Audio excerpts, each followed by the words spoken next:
Hello friends and welcome to the Games Done Quick Hotfix. My name is Smooth Operative and you are watching Time Capsule. It is the show where we travel back in time to your favorite years in gaming and showcase awesome speedruns of games released in the same year. Tonight we are heading back to 2005 with speedruns of LEGO Star Wars the video game, Ratchet Deadlocked, and later Ape Escape 3 with a special bonus of Mesal Gear Solid. But of course, before we get started, we must cover the announcements. So first off, Summer Games Done Quick will be live from Minneapolis, Minnesota, June 30th through July 6th. The games list is now available on our website, gamesdonequick.com, so make sure to tag us on social media at GamesDoneQuick. Let us know which games you are excited to see. The GDQ Hotfix is also very proud to present its first Asian American and Pacific Islander American Heritage Month celebration. Join us May 18th and 19th for 2 full days of amazing showcases and speedruns to celebrate AAPI heritage. Use the command !AAPI in our Twitch chat for more information. And with that, my friends, I think we are ready to begin. So let's kick things off with LEGO Star Wars the video game. Please welcome our runner, Jank Pickle. Hello. Hello. I'm going to be running LEGO Star Wars. Crazy.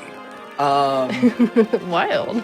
So, I was going to run LEGO Star Wars 1 on PC, but last minute I had to change it up, and I haven't played this game in over a year. So we're just gonna do it. With me on commentary, I have Laser Trap. Hello, hello. I'm Laser Trap. I press buttons and go fast. They were the runner of this game at Express, and they're really good at this game. They're better than me at this point, but I'm just here, and we're just gonna do it. I forget. Does time start on new game or on episode select? Neither. So start a new game. Okay. Oh yeah. I love teamwork. Yeah, Okay, get a great. file. Get Okay. a file first, and then it's gonna start when you press story. Okay, so we're gonna do this in 3, 2, 1, go. Let's go, Good Jank. luck, JP. This is gonna be silly. So this is a very silly game, yeah, and she's starting with episode 3 because it's the hardest. Best to get the hardest out of the way. Oh god. All right. Do you want me to explain what's All right. happening here? Yes, I'm trying to wiggle out. I wiggled Yeah, out. there you Now go. we're out of bounds. Now let's see if I remember the routing. Yep, it's looking good. It's looking good. I like it. All right. And yep. If you don't hit all the invisible triggers, you just can't go in the store.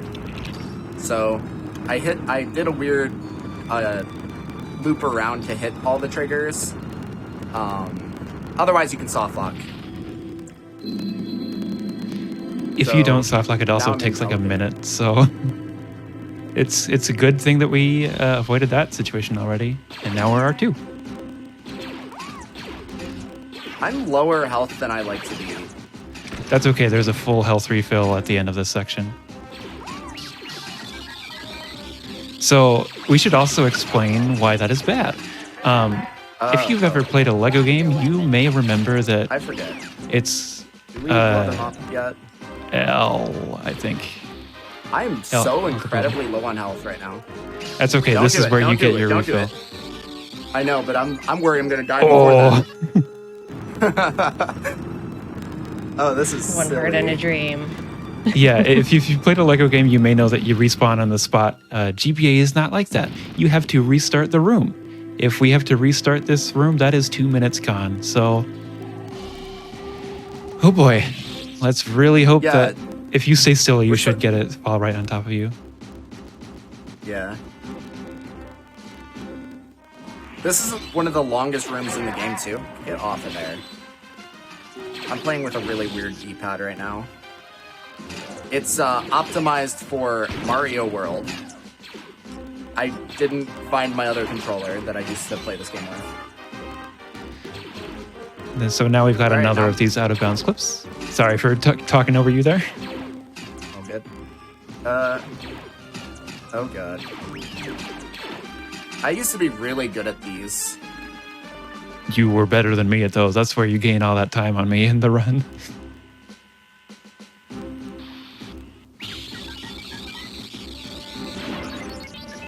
All right, so we're out of that room now. Oh, okay. All right, we're through. The danger is past for now. Now we're gonna do another clip because there is a trigger that spawns in a barrier that we would rather go around. So by doing this, it despawns, or I guess never spawns, the end of level trigger that would cause us to go down that hallway. I think that's what you do. It's been so long. So yeah, I actually don't know that one myself. All right, now we got Dooku. There's actually a pretty interesting strat with this, where we're gonna try and lock him against the. We're gonna throw the lightsaber a couple times first, just to get some easy damage, and then.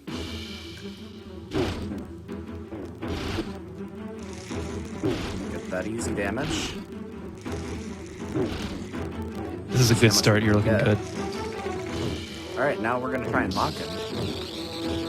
Maybe. So the idea is to get Dooku locked behind the stairs and then just keep slashing. He's not playing very nice. Now we're just if she wants to keep, which she won't have to, but if she wanted to throw some more, there is a full like special meter refill. There's so much random stuff in this Lego game. It's not your ordinary Lego game, but she is through the first level and did not die. Let's go, Jane Pickle. With Rust, that is absolutely not an easy thing to do. Without Rust, that's not an easy thing to do sometimes. All right, now I got to remember where all the troopers are. We just went over this. So we're going to be rescuing the clone troopers from all these droids by, I don't know, freeing whatever that containment device is. Just going to disassemble it. And we're going to track down 5 of them. I'm hoping to see a RNG speed pickup. Oh, there it is. Right there. Yeah. Let me have it. Yoda is not very fast, so it's better to jump with him. There we go. But the speed upgrade makes you move like at least 2 times as fast as normal, so it's useful with anyone so you can much get. Better. It almost looks like you're speedrunning. You are. So that is this first room out of the way. And now we slowly crawl up. Yeah.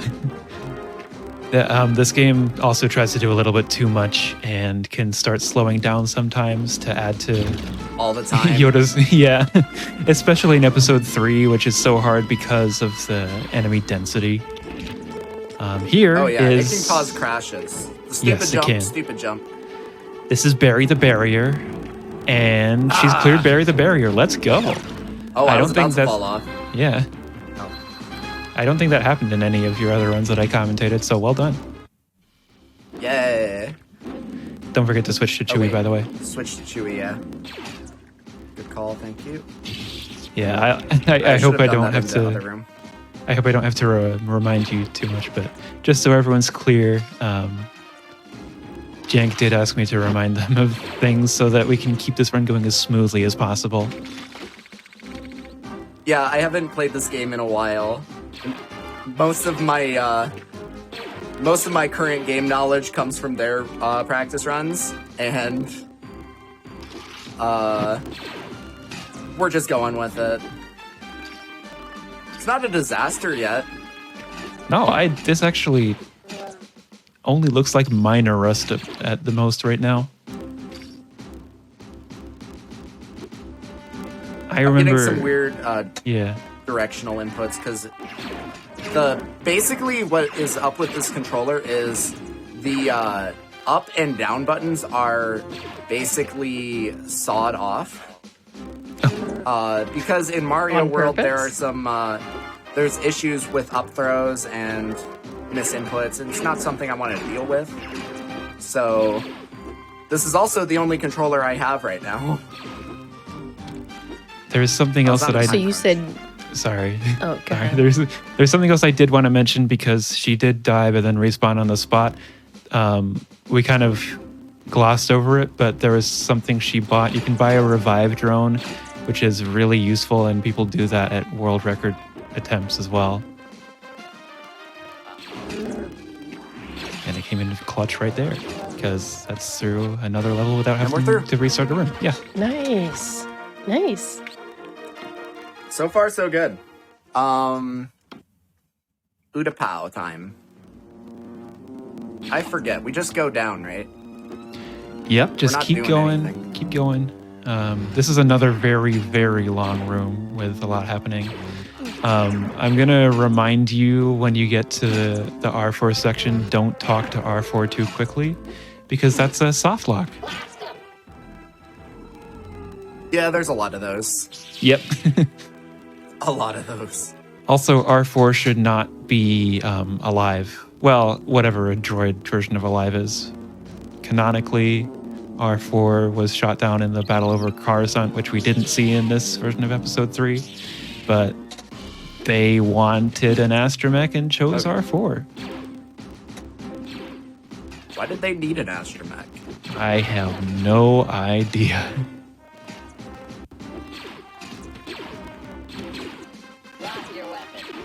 All right, now we're just we're going down.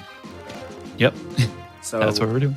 We have to kill 3 specific droids. I don't remember which, so I'm just gonna start doing It's it. the ones in the line, and then there's a couple in the top right. Obi-Wan's got this nice force push, and now that those ones are dead, you should be able to talk. Yeah. Okay, I'm waiting for the select prompt to show up. Yeah, that's a good one. All right. Don't need hearts, do I? No, you're actually good there. Yeah, usually I'm a lot lower there. All right, now let's not fall. So, oh, there's the flying battle droid. They get launched sometimes. For whatever reason, astromech flight can just give up sometimes. It's... I don't know why. It just does. Come on. In addition, this panel can just not work sometimes. This panel and all others suck. This one in particular, though, I find. Are you doing the blind movement here? Because you can move in that cutscene. Yeah, all right, good. Nice. I was just very careful to make sure I was actually flying. Yeah. Oops. There is my favorite trick in the run right here, but you're going to bypass it. Yep. I couldn't get those consistently, so instead I'm doing my strat. Wait, which way is it? Keep going up. Up right. A little bit right? back. Yeah, up right from there-ish. Oh, you know what? Go back. And clip on this corner. Oh, is it this corner? Yeah. Because with the isometric perspective, the out of bounds are really weird. It kind of looks like you're walking through stuff, but yeah, go up right now. And then you should be... It's the third one. Maybe it is the third one. It's the one right by the force field. I don't know. This one should be good, I swear. As long as you don't get... Yeah, there you go. Now go up and you should see the arena. Yeah, all right. And now you just got to go up into the arena from there. Yeah. You know, Excellent. It's not getting the clips. That's the hard part. It's actually finding the right spot because the map looks the same. And remembering Is it, the out of pretty bounds. specific? Yeah. It's just level design that I forgot. I see. Yeah, I want to remind everyone that Jane Pickle is running this on GBA and originally planned to run it on PC. So, we're doing it live. We're doing it on the fly. And Jane Pickle, you're doing awesome. Yeah, okay. Well, I'm dead. That's all right. It's fine. It was a quick enough one.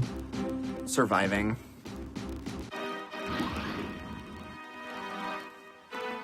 Do you want me to talk about Grievous, or do you want to go for it? Yeah, there's a rhythm to it that I'm going to forget.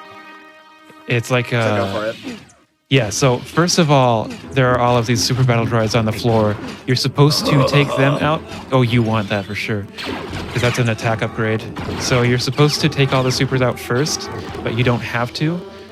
With that attack upgrade, she's actually going to change strategy on the fly and take out all but one. But you can take out the green ones, which are actually weirdly more powerful and just a custom thing in this game before Grievous comes down. And then, like every half second or so, tap the button. Don't spam it. Tap the button and get Grievous stun locked. This is looking really good. Really nice rhythm. And with just that one super left, perfect. Because if you have a lot of supers left, that makes it such a pain that even if you get in the right rhythm, it's so risky and you could just die even though you're doing nothing wrong. And that was a very helpful attack upgrade, and that was a great fight. Yeah, well done. All right, now we're going through some HUDs. Kashyyyk, my favorite. Back in Kashyyyk. And the weird thing episode 3 does is it kind of has you retrace through Kashyyyk and then Utapau. Utapau has an extended level, but after we get through these huts, you'll see that it's the same level you saw as the second level in the game, just backwards.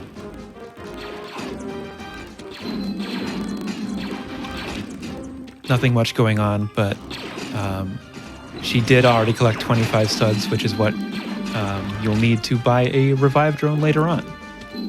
Is this the one that swaps? No, which one is it? It's the Death Star plan. Yeah, this is the last room, and then you'll be outside, and you can do the clip. You see, they call this room Order 66, but this that was perfect. That was perfect. Well done. That clip actually skips the Order 66 cutscene, so we're safe, right? All the Jedi lived happily ever after. Oh wait, so the clone sweet. troopers are being mean. They're just like that sometimes. We got a row commander in there. You know, I'm surprised they didn't do that very often. Like, did they ever do that? Like a straight-up rogue commander? They're so obedient by DNA, I think they said, so... Yeah, I don't think that's really a factor. Alright. Nice. And coming up... This is the one where I do the tree clip? Yep, that's right. It's the one that I didn't do for so long before you told me you're an idiot. And I was like, oh, you're so right. It's an easy clip. Watch, I'm going to do it again. Now, this one I always my agreed chance you to was, look but I just silly. never found the spot on the first one. And I know you meant it affectionately anyway. I can't find it either. Come on.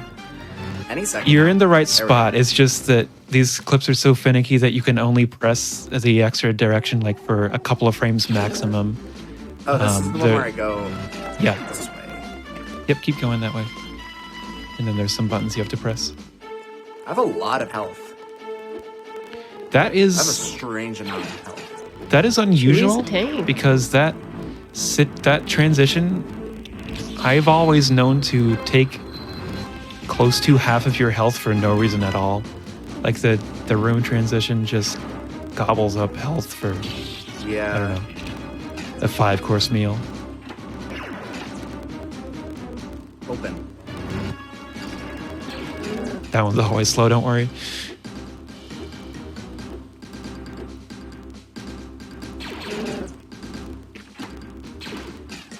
Alright, the clones are doing their mean thing, but you actually still have your revive, so you're in good shape. You might be able to get through without having to restart any rooms in this level, which is always a plus.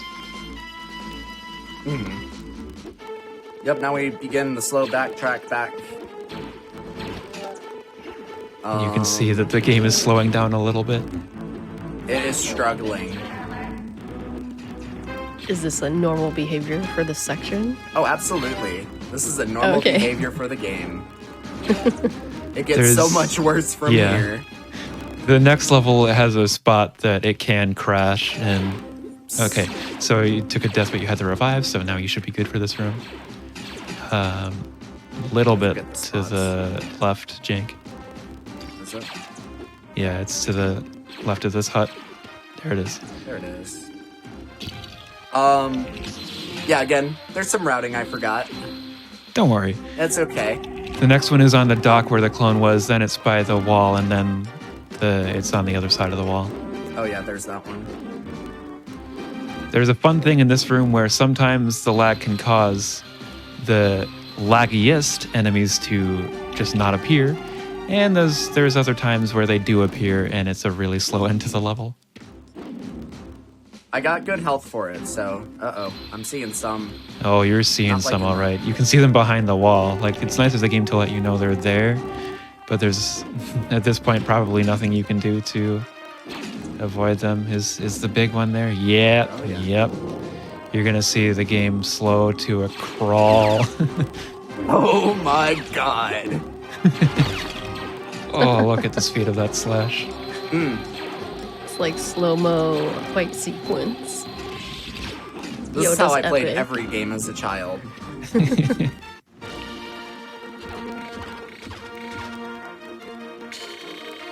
We're through. You're doing great. Very nice. We're surviving. Well done, young Jedi. Oh wait, I gotta press all these buttons, don't You I? do.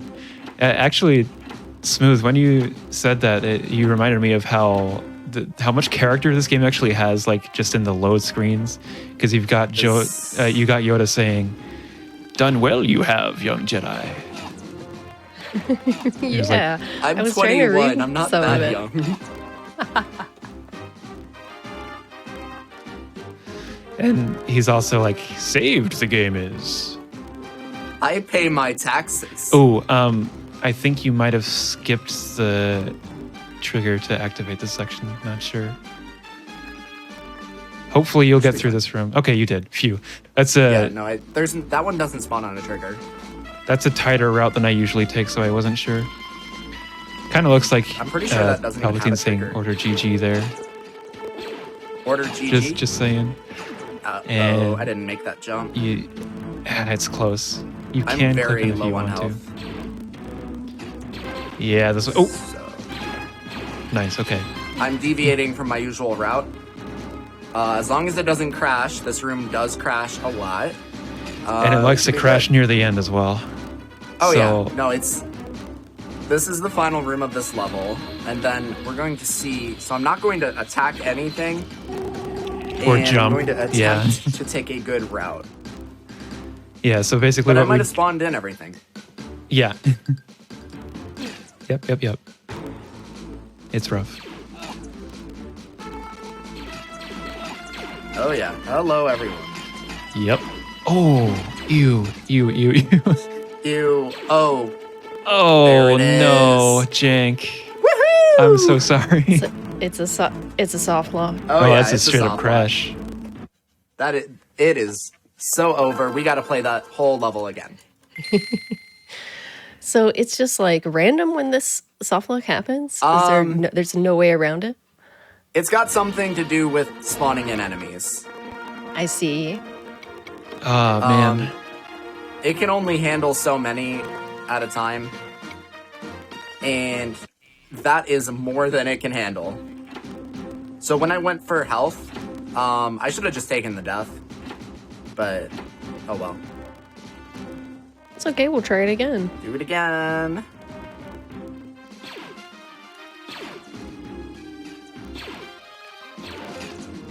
Oh.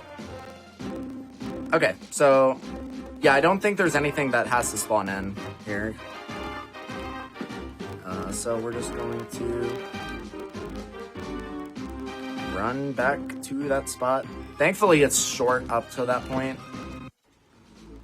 So now we're back. Yeah, in it doesn't the seem cavern. that bad. Interesting This thing about this cavern. section. So the Game Boy Advance version was released way after the PC version. So they actually developed more in episode 3 because they actually had the source material to work on.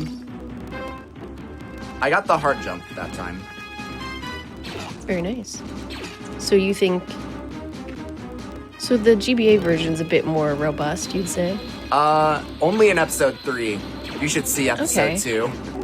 It is 3 levels. Oh, wow. All right. And, I straight up don't remember the routing for episode 2. Get out of the way. That's all right. Oh, That's God. all right.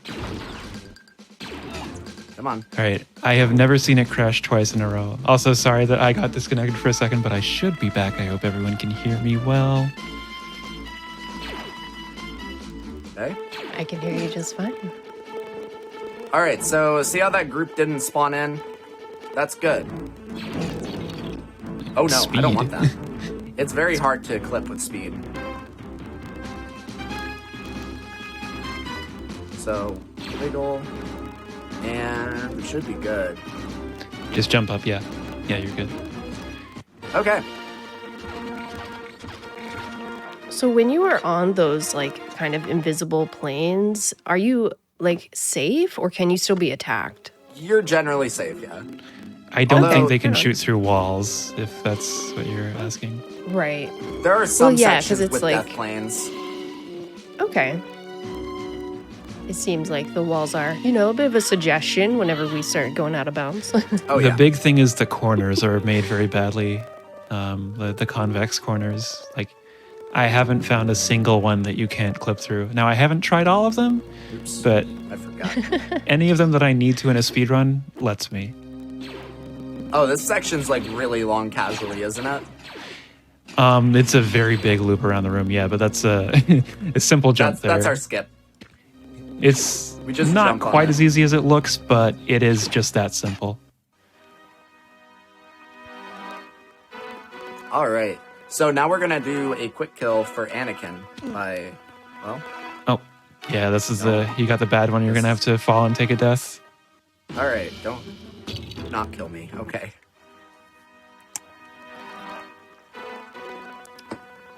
The goal is to clip just a little bit into that corner and then run down on the wall like that. Nice. Nice. Second try is not bad. This one's really hard, and even when I'm practiced up, I still miss it a lot. So second try is pretty good. I had a marathon run that was Very almost nice. my first deathless run ever when I did this episode last. And then I died on that trick in the last level. Oh no. All right. So from here, we scare him off, and then we're going to pause twice. Ooh, that was a little late. Just mash and you should So- be good. Yeah. All right. So now he's caught in lava. Yeah. I love it. Now he dies. Nice. For some All reason, right, so that is pausing just episode stops him 3. in his tracks. Yeah. So all of these cutscenes are like pretty involved. I'm guessing that we're skipping, yeah? The cutscenes, they're the slideshows. Yeah. They're just They slideshows. explain like, okay, they're just slideshows. I gotcha. And then I you- haven't played yeah. a Lego game, admittedly. Then you have the Fair in-level enough. cutscenes like this where right now she can't do anything, but it kind of functions as a cutscene to sort of give you a mini story update.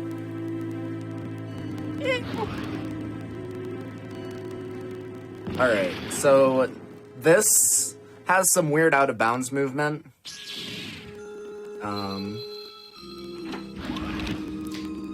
Yeah, so there's one thing first we're of gonna all clip where out on this door. yep, nice. And We're you did through. the thing. Yep, you're good. You remembered to do what I forgot when I last run this Uh-oh, for PAX. where am I at? Uh-oh. Oh, you're inbounds. What was? So what you was can go that out on that. That Did was you get the weird spooky sound? Yeah. All right. That would be I don't why remember the the split is routing. 5 nights at GBA's on my split, I think. Oh my gosh. Yeah, go through there and then jump up like 3 more times or something. Oh. Oh. Okay. Oh. All right. Okay. I didn't know that could happen. Marathon So- first, am I right? Yeah. There's always a moment like that. No worries.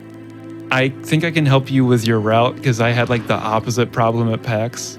So you went way too far to the right. You only want to do a little bit of a right input and then keep going up right. Okay. My problem was that I forgot to go right at all, and then I just got stuck.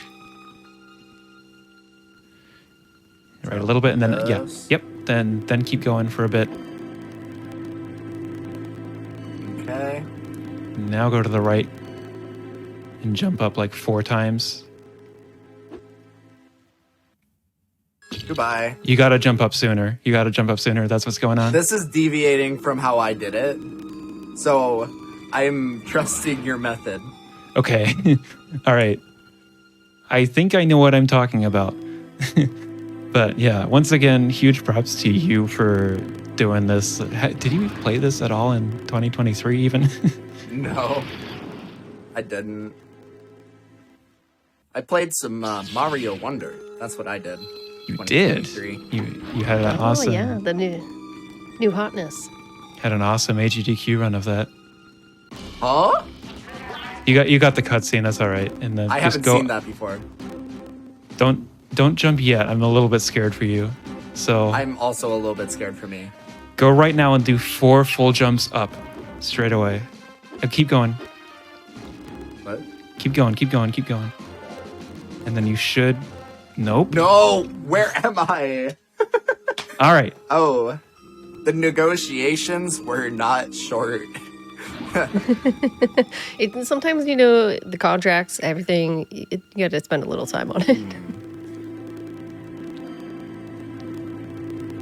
I also don't remember how to do this the proper way.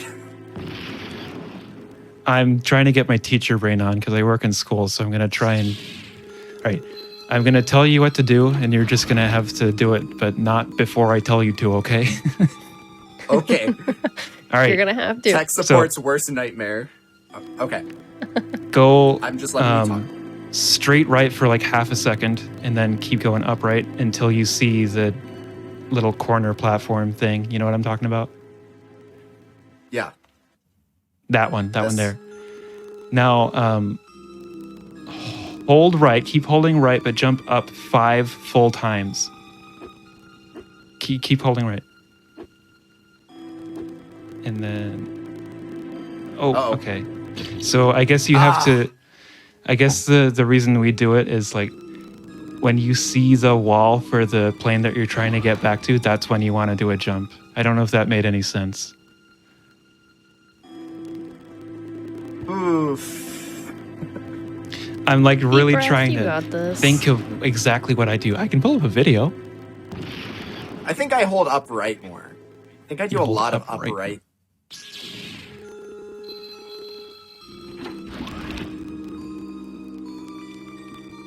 Well, hey, you're getting the out of bounds. Oh, yeah. The out of bounds I'm good at. All right. Okay, so do those. Like this. You do those 2, and then now hold. Right, get to the wall down there. Get to the wall. Jump up. You didn't jump up. Oh, no, I didn't. I thought it was on the right plane.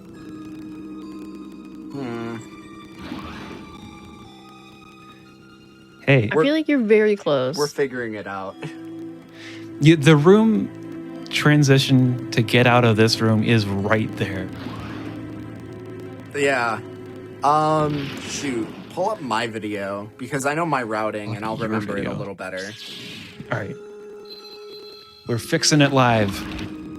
Maybe you'll get it while I'm doing this. Yeah, honestly. I'm just going to try it again. Oh, you don't do this at the start. Well, you shouldn't if you're doing serious attempts.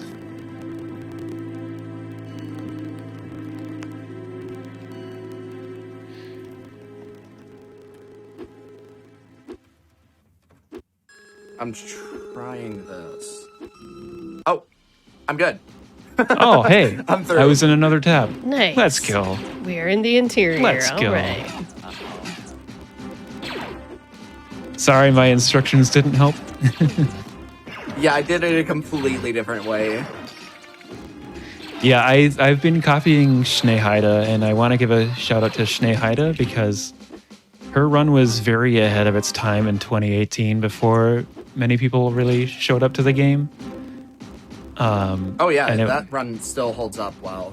Yeah, it's ridiculously impressive to get a sub 45 in any scenario. Because your record, which you worked a lot on optimizing for like no reason at all yourself, but it's a fun game. It's better than I would say it looks. But you just liked playing it and you went ham and you got a 42-42. I like Legos. I got a Lego Droideka to build after I'm done with this. Woo! Yeah, like right after the run, you're gonna build one? Mm-hmm. That's epic. Are you gonna stream it? Maybe. I don't know. All right, just curious. I might have to now. No pressure.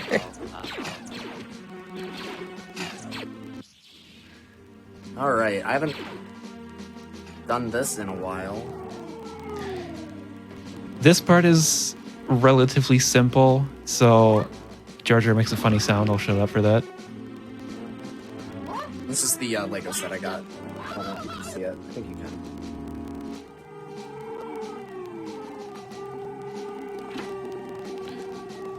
Oh, nice. Jar Jar's ability is that he jumps high.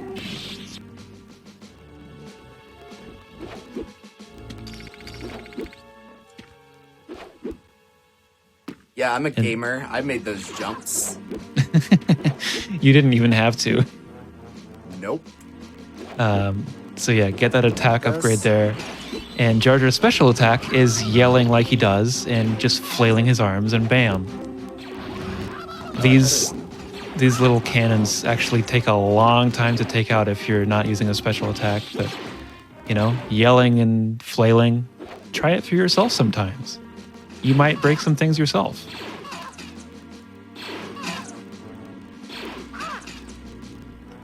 You want to switch back to Qui-Gon, remember? Oh yeah. No, I didn't remember. Yeah. Yeah, that's to help with the start of the next level, where since the next level starts with the same characters, it starts you as the character you end the level with. And when you start a level, you have to wait for a considerable amount of time before you can change character. And we're going to go straight into one of the weirdest clips and weirdest out of bounds routes. I don't know how to do this one. It's simple if you know what you're doing, and we're going to be putting that to the test here. So go into the corner, do a full jump, and then hold down, and you should go through. So we didn't get it that time. We're going to have to reset it up. Not there. You got to do like a running jump or something. Yeah. So just to start, you can like just barely squeeze in there. You definitely have to do it holding down. Okay. And now we're going to go past the fourth little thing on the side. 3 full jumps up. Jump. And you're inbounds. Nope, you're not. Okay, you fooled me. I'm alive. You made it. I thought you were inbounds, but you fooled me and you did it. Well done. I thought I was inbounds too. Okay. That part I was a little scared of. Oh, you smashed it. Yeah, you're getting through it. We have some rusty, janky, silly stuff, but it's fine. You're living up to your name right now. Oh, yeah.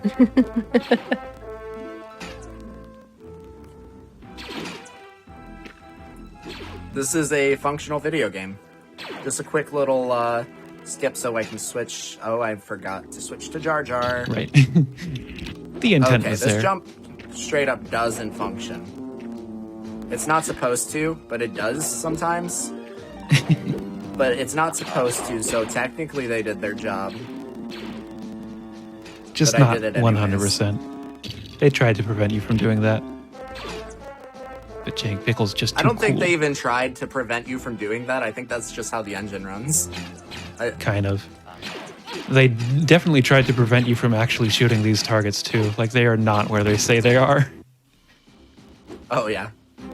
It's the bottom one. Yeah, I know. I'm switching to Qui-Gon first. That's a good call too.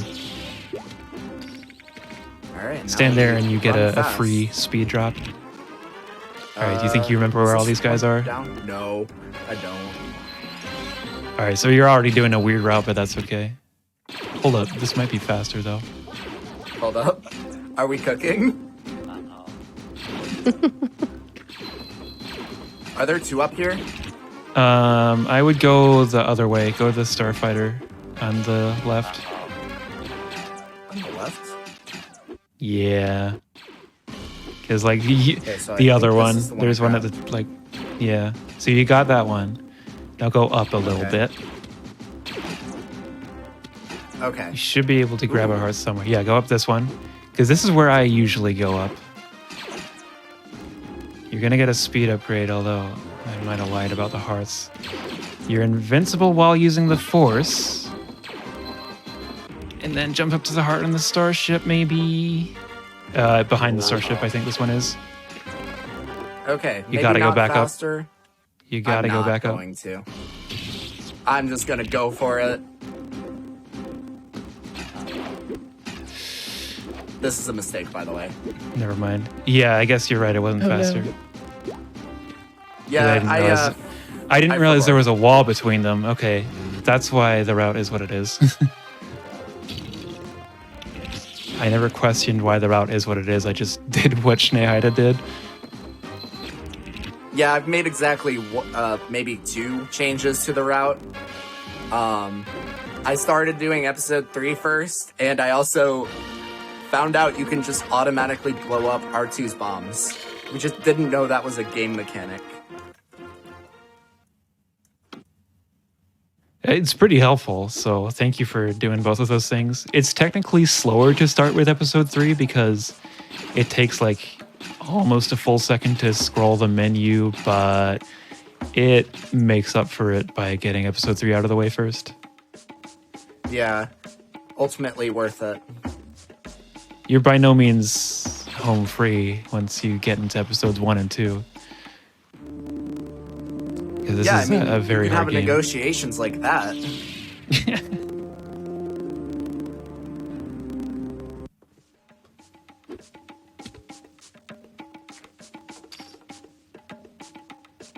No, I picked up this game to run because it was one of my first, like, big kid games, I guess, if that makes sense. Before I had, like, other, like, licensed games. But, you know, Lego Star Wars is a big kid game, you know? Oh, sure. So, Jane Pickle, like, when this game came out, were you, like, already a Lego and a Star Wars fan? So it was just like you were over the moon? Honestly, at that time, I didn't really have a lot of Lego Star Wars stuff. Okay. game So got this me is more into maybe... Wow, that's really cool. And when did you start running this game? Or just games in the series? 2021? Sounds right. Okay. That was when So I just a started couple running, years, and that's yeah, pretty you cool. followed pretty soon after. Yeah, but as a kid, I had all the sets. Or not all the sets. I had about $50 a year worth. Oh, wow. Or, I guess, holiday. And you still build them, like, on a pretty regular basis. Yeah. That's cool. I My made poor first set financial was the Battle of decisions. Endor. Hey, if it brings you joy. Roger, roger.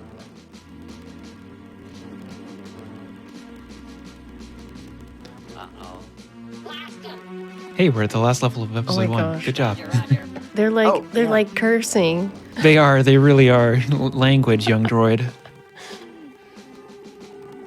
These droids don't have manners. Or all just meat bags to them. They do have actual voice lines. Like in the Lego games where we affectionately refer to them as grunt games because they just grunt at each other. Battle droids are some of the only characters that actually say real words because they say like Roger, Roger, or they say intruder alert. That's what they say in like the PC games. In this game, they also say stuff like drop your weapon Oh my and gosh. blast them. We need like a laser trap soundboard for these droids. I love it. I I do some voices. I don't know if we want to hear those because I have a robot voice that I don't really relate to droid voices, and I've seen my wonderful partner in the chat, and she probably doesn't want to hear my robot voice. It's very popular with the kids I work with, though. Right on. So right now is an RNG section where I'm trying to destroy as many droids as I can as quickly as possible, and they just sometimes don't like to spawn. Or count. There is a lot Sometimes going on. There's so many other factors like managing how you can take them out, like Jar Jar using the silly attack there, and getting good drops is nice. Yeah. You can get like attack upgrades to speed it up too. I got one actually up top, but that didn't do much for me. Right, hopefully we got all that we need. Not here. a very good battle. There were two there. Were there just two there, or did it decide to spawn two when I killed it? They just count really delayed. Like sometimes it ends in the middle of me doing something. So Jank, while we wait for anything to happen, so I mean, story-wise, the droids, what do you call it? The droid ship, droid control ship. Looper Hulk. Oh, I didn't know that name. Yeah, they still haven't made that into a Lego set. All battle droids got deactivated from a thing that young Anakin did in space. Real pod racing, you might say. Oh. Yeah, they wondered if this would be considered pod racing. And then at 1 second on the timer, hit select. Pause. Because funky things are going to happen. Oh, yeah. Wait here for just a minute for all of the stuff, and now go. We could have been moving, but we didn't want to. Because... Yeah, this sets up a quick kill. For whatever reason, the pause throws off this animation. Otherwise, they'd be continuing all the way down the hall. But for whatever reason, it didn't. So now, Darth Maul is stuck. And Qui-Gon, he's fine. He is. Yeah, this is different to the Grievous one because like Darth Maul just straight up can't attack you no matter what. You don't have to get a stun lock. You just have to jump slash and bam. He's stuck. Doesn't know what hit him. Qui-Gon lives in our alternate reality here. It's true. On to episode 2. Yep. Back to this level again. You'll never guess what we're going to do here. Tell us, Jank. No way. It's the exact same thing that we did last time. We're not going to do the second clip, though, because that, in this case, actually doesn't spawn what we need to spawn, and then there will be a different part of the level after that. Oh, funny thing about that, I'll talk about it when we get there. For now, we're just going, ignoring. Do you want the free heart in the? I got a lot of health. Okay. Well, it's not a free heart; it's a full refill. Actually, I misspoke. Yeah. You go in revivalist as well. That's bold. Yeah. I got a lot of health. Wait, this isn't the one where I repair the moisture farm, is it? Oh yeah, it is. Oh yeah, it is. Do you want to know where they all are? I think I have the routing down. Funny thing with this level, I was on a world record paced run, right? And I was playing using the Game Boy adapter thing, the controller one that Tingle uses. It's the other side, Jank. Is it? Yeah. On this side. Really? Okay.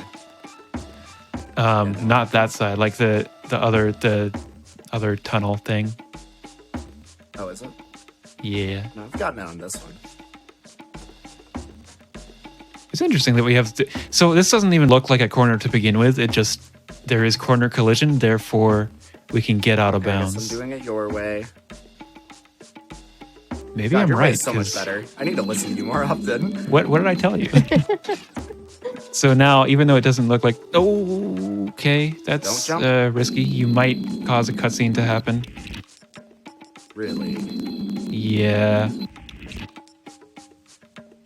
I guess you're still underground, so you're good. You just jump up earlier to talk to Owen. Okay, that works. That's Owen? Yeah.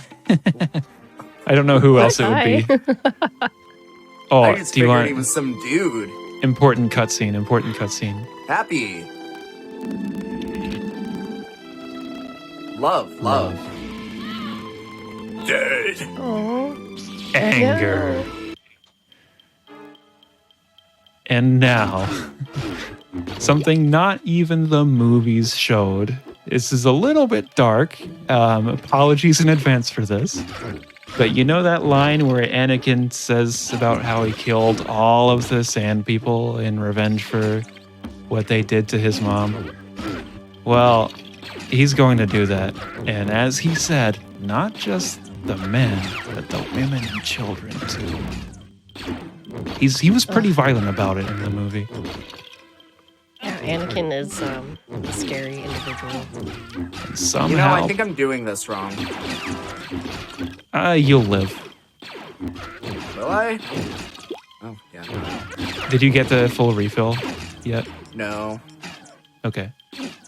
There, yeah, and there's the attack down. Anakin was a little bit whiny, and yet somehow still managed to have kids with Padme. Isn't that great? She watched all of his downfall. All right. Oh, there they are. We had that one marathon run where I completely lost the last Tusken Raider. And then it just... That was not an optimal route, but we're through. And then, like, Nice. in reward for defeating everyone, it plays the very triumphant Star Wars theme, like, victory, you did a terrible good thing here. This is the Jedi way. Well done, young Jedi. Are there strats in this level? I don't remember. There are this 3 room. out-of-bounds clips, but it's a very short level if you do them. So these buttons are kind of a handful to step on. And then this corner down here, it's like really far on the left side of the corner is where the corner collision actually is. All right, we're gonna die if I don't do that. Oh, gonna and then die if another I one don't just do that. really shows up. As long as you get into the next room, you'll be good. It's like really far down on the left side of the wall there. Come on. There you we go. Hopefully no one's going Oh, to be no. rude to you. Ooh, flashing final heart. Go, go, go. Mm-hmm. Oh, you made it. All right. You Got might want to it. just take Let's a quick go. death here because, well, or just be a beast. Never mind.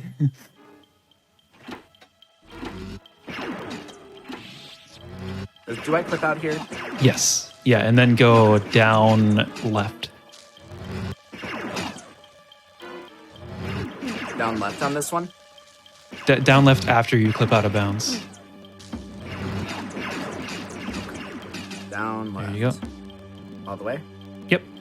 You should fall down in a second. And then, And then this you clip on is this one. Also a clip. Just go a And this is tiny the bit one to the where I right and fall then into down. So we actually only have one level left as we get into the end of this one via out of bounds fake wall. Yeah, y'all said this was a short one. We had, yeah, so there are 3 levels in this episode. We had the return to Tatooine, then we had the droid factory. That kind of makes sense. The droid factory is a pretty memorable part. What's the 3rd level going to be? Oh, the droid factory. More droid factory. And We got our Jedi battle. It was just against all the innocent Tusken Raiders. Oh, may they rest in peace. That's our I want to Jedi mention battle. the title of this level given by my partner who does not play games and is not a gamer. she knows the line, in episode 9, somehow Palpatine returned. Well, somehow Droid Factory returned. There's also like some DLC, and I think it's either KOTOR or KOTOR 2, where there's like a whole droid like area. It's really tough to get through. I don't think the DLC of that game's on any modern platforms, so I haven't played it. I had to probably mod the game out. Oh.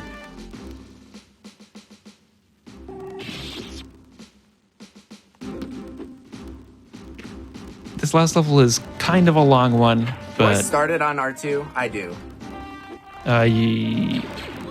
So you gotta get these targets, but I would switch to R2 before you enter the next room.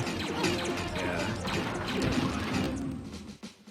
Because you gotta use a panel, like, before you can change character.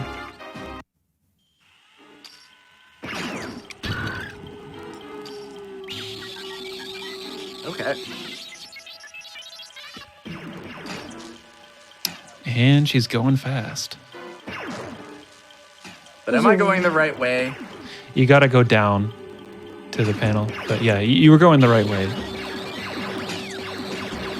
It's like a casino for R2D2 in here.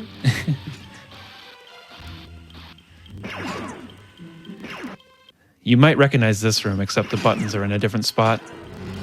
I went to the other button spot.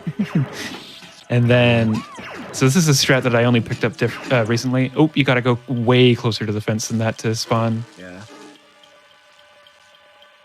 There you are. There you go. Yeah, you gotta check that force field is there. Sorry, what was your strat? This is your strat, staying as R2 here, because I don't like R2's hitbox to clip, but when I came back, I tried staying as R2, and it did help. Now we have to do another different strat, because we're going into a different door. Ooh, you dropped a long way, yeah. So ideally, we keep a lot of height with R2, and we can just get straight up to this ledge, but not quite. You can change back to Anakin instead and just force this platform. No big deal.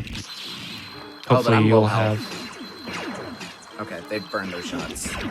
Well, once again, reminder that... Okay. Stay. Do you remember this? Mostly.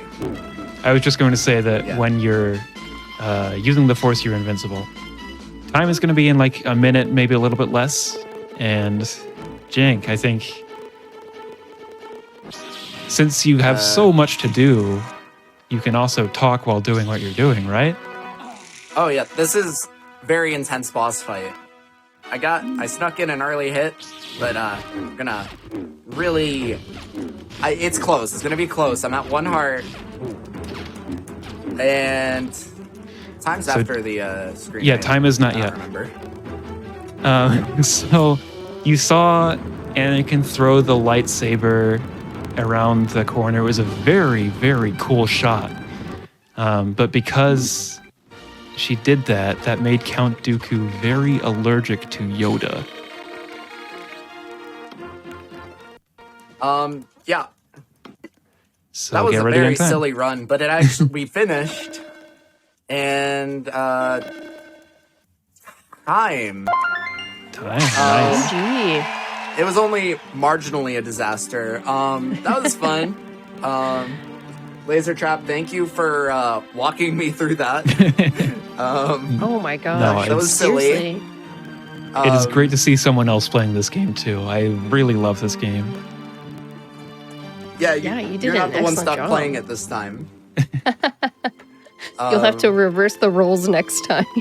Yeah, so Yeah, for context... if you like this run, follow me. I don't run this game, but I do other things. I want to what were you say gonna for context. Yeah, for context.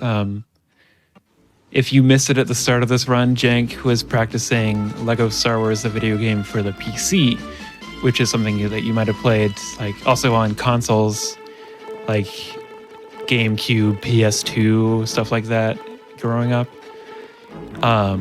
Very, very different game. Is actually 3D, though, the traditional Lego game that you might remember. this was a very last minute change, and I don't think you played this game for like a year and a half or something. Yeah. I got my So- time and I'm like, okay. You kept the estimate from the PC, which is considerably longer, and hey, that worked out. Mm-hmm. So what's the Yeah, estimate I thank usually you. submit with? You So, usually submit like 53? 47. 47? Oh my god.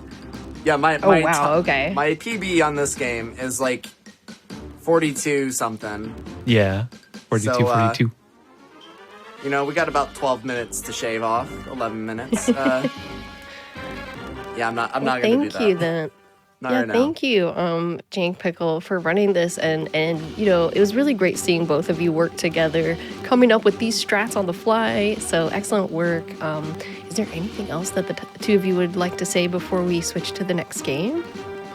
I'm I guess good I at have. other things. You're good at other things. You're good at this too. If you get back into it, I'd love to see you playing it more. For sure. As a Lego um, community moderator, sorry, Smooth. No, go ahead, please push the community. I'd love to hear more. As a Lego community series moderator, definitely check out the general Lego community. As you can see, there's stuff for not only the traditional PC and console games, but the handheld ones as well. And we just announced our Lego event, Legothon, is going to be happening this summer in July. Ooh. Also, Nice. there's going to be Lego Star Wars The Complete Saga this weekend on GDQ Hotfix. Yes, there will be a very big May the 4th be with you kind of streams going on. So we're very excited about that. But thank you both so much for being here. It was an absolute pleasure. I will say again, if those of you who are watching enjoyed the run, make sure you follow Jank Pickle here on Twitch, as well as our commentator LaserTrap_ here on Twitch. But before we break, I do want to give a big shout out to all of our amazing supporters. Your subs, Prime Gaming subs, gift subs, and bits cheered here on the GDQ Twitch channel help support the Games Done Quick Hotfix. So if you do enjoy watching this show, Time Capsule, or any of our other Hotfix shows, please consider subscribing to the channel. You can learn more about everything Hotfix at gamesdonequick.com/hotfix. We will be right back with Ratchet Deadlocked, so stay tuned.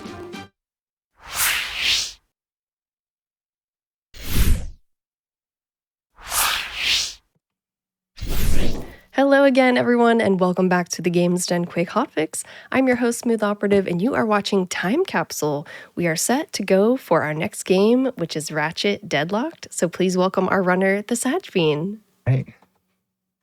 All right. Hello. Yo. It's surreal to see me on the... I have the Twitch chat open on my phone right now, so seeing myself on there is very interesting. Anyways, Say hi, everyone. what is up, fellas? I see a lot of my friends in chat. This is Ratchet Deadlocked, New Game Plus, no LC. We'll explain the category name later on. We have a 2-minute auto-scroller, so gotta make the most of it.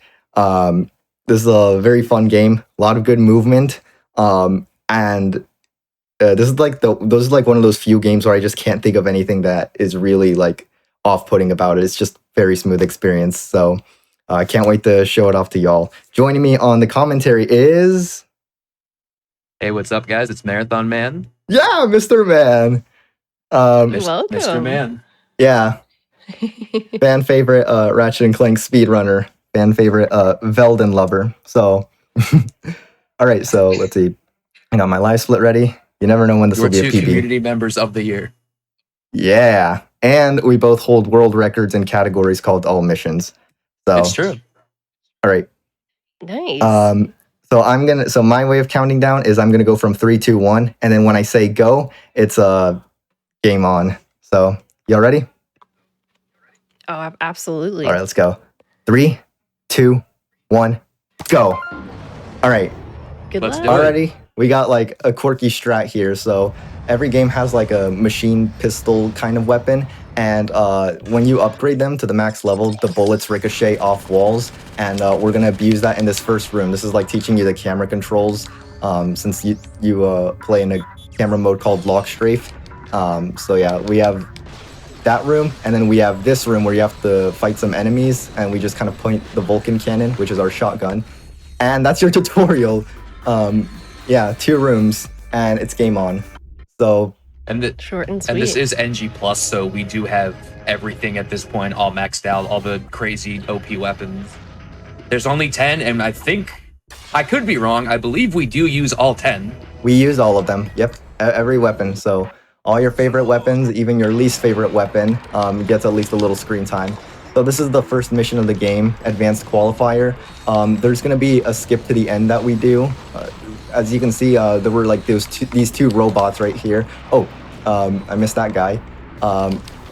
Those two robots right there are these little companion bots, and they have like their own like, you don't see them, but they can like take a lot of like, they have their own internal health bars, and if they take too much damage, they'll be knocked out, and you have to press down on the D-pad to revive them.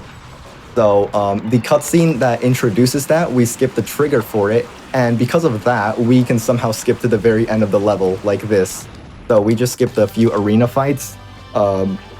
I don't know why that works, but we know how to control it, so yeah, that's Advanced Qualifier, and that's probably the hardest mission for like the next like few minutes. Next up is Catachrome 4. So I run about 15 different speed games across many franchises, and a lot of them have early games that have annoying segments. This game doesn't really have that. Like, this early game is really good. It's probably like some of the best parts of the run. So It's by far the most seamless early game in any Ratchet game. yeah, like that mission you all just saw is probably the most annoying like part of the early game, and it's the first thing you do. So all right, now for this skip. So Marathon Man, you can explain Landstalker skip while I pray that I get it relatively quickly. So they really want you to use the Landstalker. It's this giant mechanical spider tank thing. It's really slow and really annoying, so we're just gonna exit it. And I forget how long of a window you have. It's not that long, but like the goal is to exit before it like keeps you stuck in there. And then we can just go on foot with charge boots. Yeah, it's a frame perfect trick, at least according to a very beloved chatter, otherwise known as YoGL. Very, very interesting name. Shout out YoGL. Yeah. So next up is this arena mission. So as you can see, we're just kind of blazing by all of this like super fast. We got like super powerful weapons. Because we play on the lowest difficulty, everything dies like instantly. The movement is really smooth and seamless. We get to utilize the charge boots, and we get to take the speed and momentum and convert them into other moves. So that's how we do a lot of the skips and whatnot. It's really good. Yeah. Next up is Serathos, and you're gonna see a semi-recent development. This was like found a year ago. It was actually found in 2022, but it was sent to me privately because the person who found it was not in the Ratchet Speedrun Discord at the time, and I completely forgot to send it there. So it was there in plain sight for like several months. So this is Serathos. This first mission is again movement based. There's this wall clip right here. This gun right here, the Hunter Mine Launcher. It shoots out mines that, look for enemies and instantly kill them. But the mines have their own hitbox, and we utilize that to clip through any walls. And now here is the star of the show. 2, 3. Whee! This is air swings. This is the new trick, and they're really cool. And they skip a lot of the parts that people don't like. And the old strat for that was to do this a bunch of times. So we have an infinite jump in the game. The camera controls menu resets Ratchet state, and we utilize that a lot to infinitely jump. It's not a platformer game unless you have a really easy to perform infinite jump, right? That's pretty true. Yeah, not every game in the series can say that, you know? Okay, so Another arena mission. yeah, but this one's basically an auto-scroller. You kind of just stay in place after placing some of these turrets, and you gotta wait for one of the Leviathans, those like big scary lizard enemies to come out. So anyone have any questions about the run so far? Yeah, well, Satchbean, I know that you said you run a lot of different games, so I'm assuming that you run other games in like the Ratchet and Clank kind of series. Oh, very much.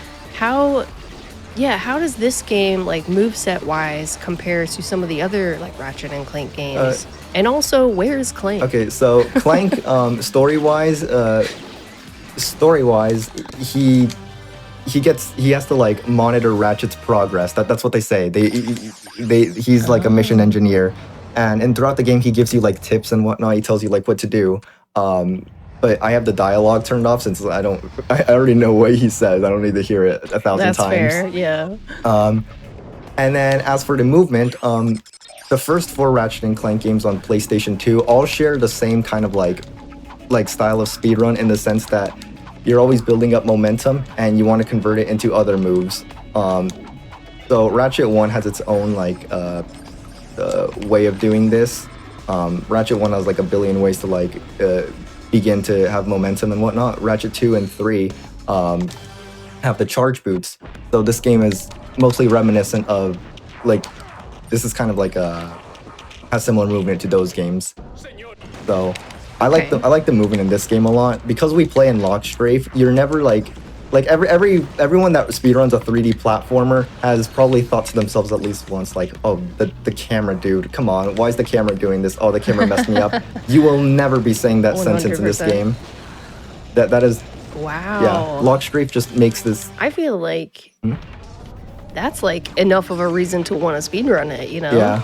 This game like has a few of its own quirks that'll make you feel like, oh man, why did the game do this to me? But the camera is not one of those, so pretty true. Nice. So while the movement is flashier in like Ratchet 2 and 3, I actually prefer this game's movement mostly for that reason of using lock strafe mode. This like, it's just so much easier for me to like pick up this game and just do movement than it is in going commando and up your arsenal. Nice names, by the way.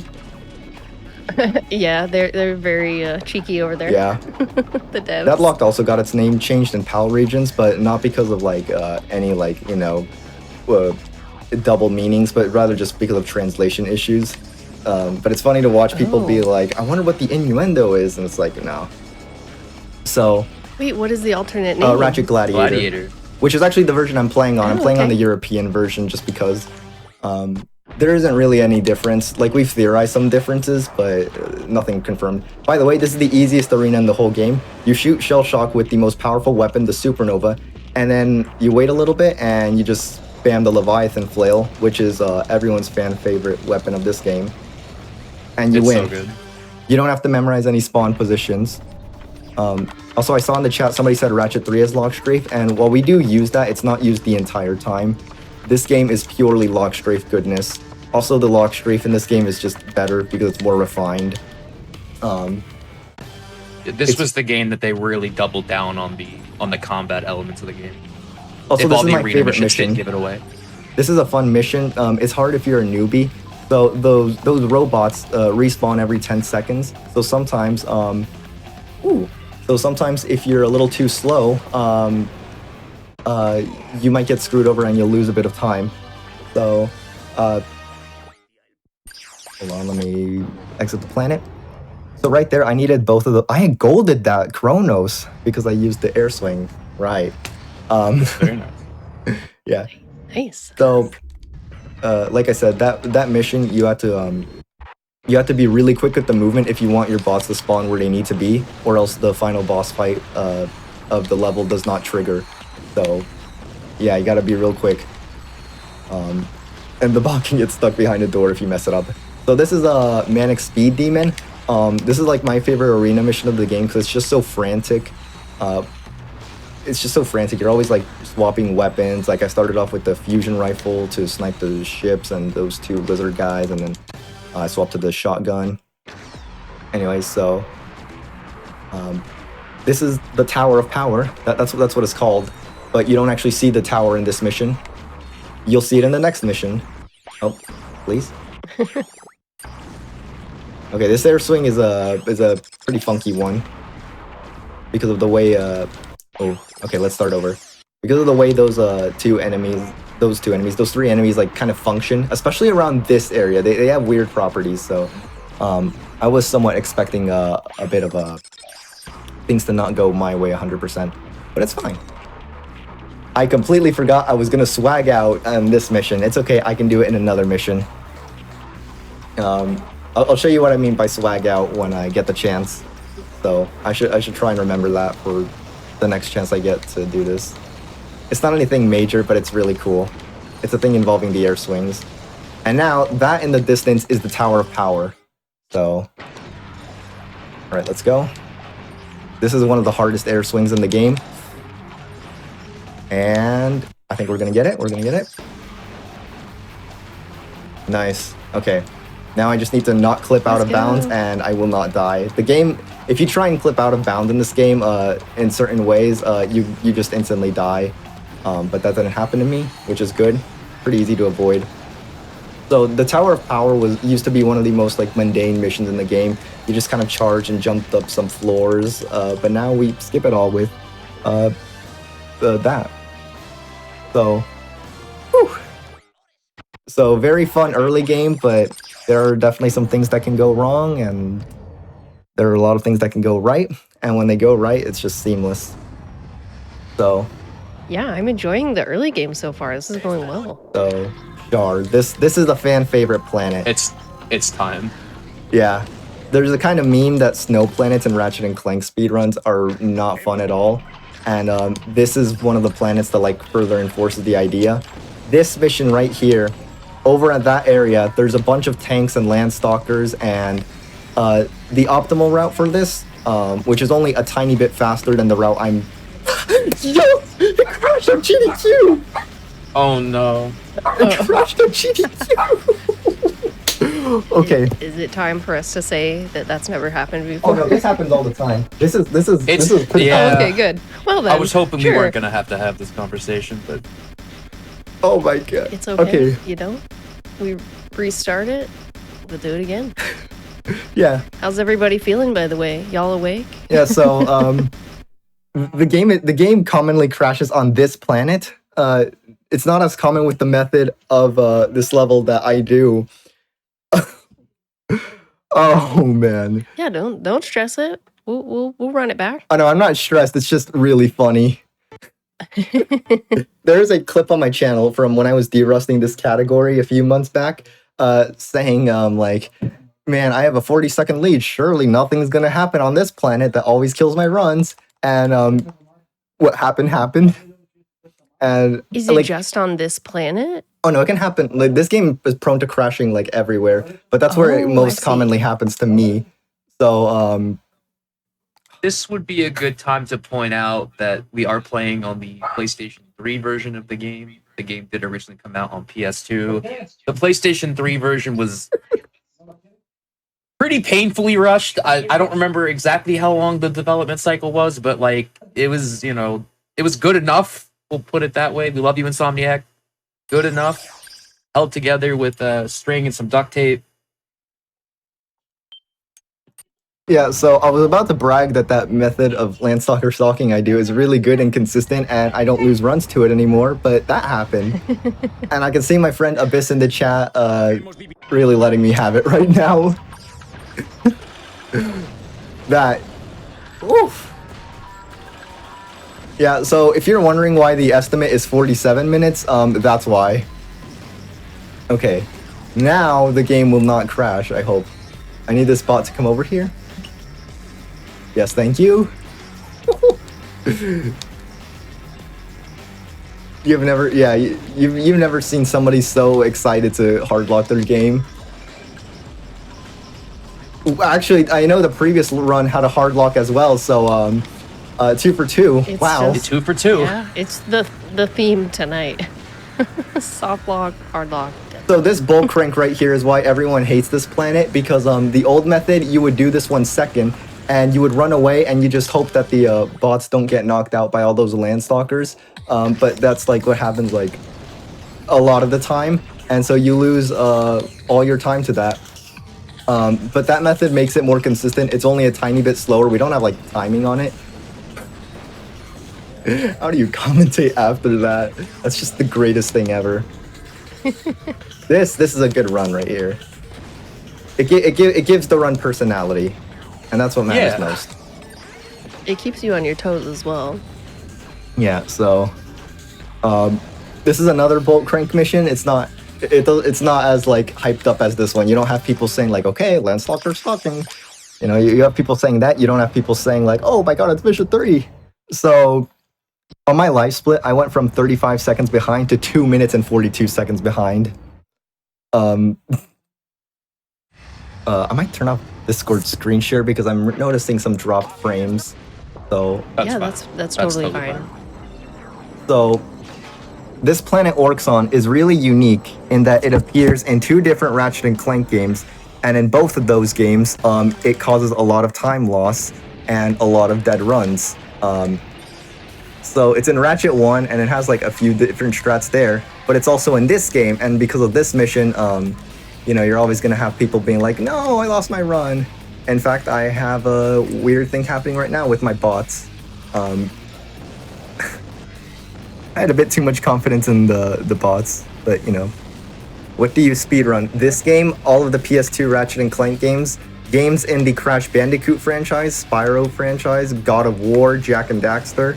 I speedrun phone games. I have like a single run of a Mario Kart DS Mushroom Cup. Yeah, I've been around these parts, you know, really expanding my knowledge. All right, so In fact, this commentary team's been around the block a few times. How many runs of one another have we commentated now? Donrak 2, God of War 2. yep. This a couple times now. How long have the two of you been friends? Since I first followed him in 2020, and then I started frequently watching his stream in like halfway through 2021. So yeah, we've known each other for a while. Yeah, a few years now. So were you kind of, I guess, brought together by like the Ratchet and Clank community in general? Definitely. Or? Yeah, pretty much. Ratchet and Oh, Clank. right on. Yeah, Ratchet and Clank. He mainly runs Ratchet 1. I run Ratchet Deadlocked. And then we both dabbled in 2 and 3. And the other person's respective game. Right on. Okay. This last mission on Orxon is a movement-based one. I know Orxon's been a bit slow.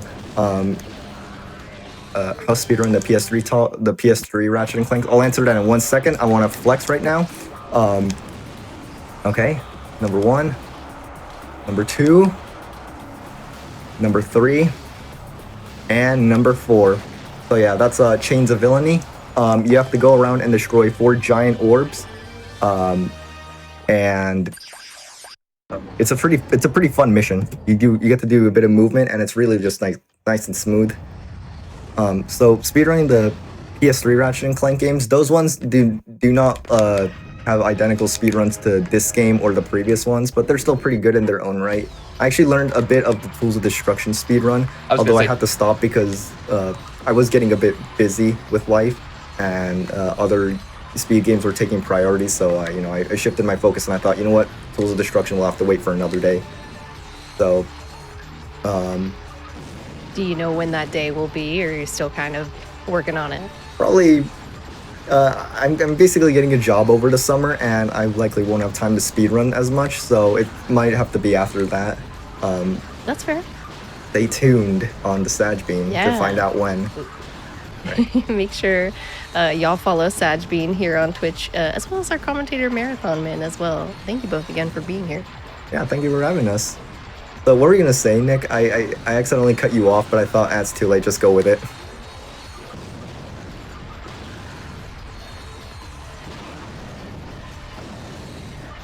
Mr. Man. Hello. I was just gonna say, especially Todd, Tools of Destruction is maybe the most similar of all the PS3 games to the original 4. Yeah, I'd say either that or Into the Nexus. By the way, this mission is called Marathon. So yeah, Marathon Man has a cameo in this game. It's true. Is it your best mission, Marathon Man? Absolutely not, but It was worth a shot asking. yeah. Is Valix next? Yeah, Valix is up next. First, we gotta fight Reactor, though.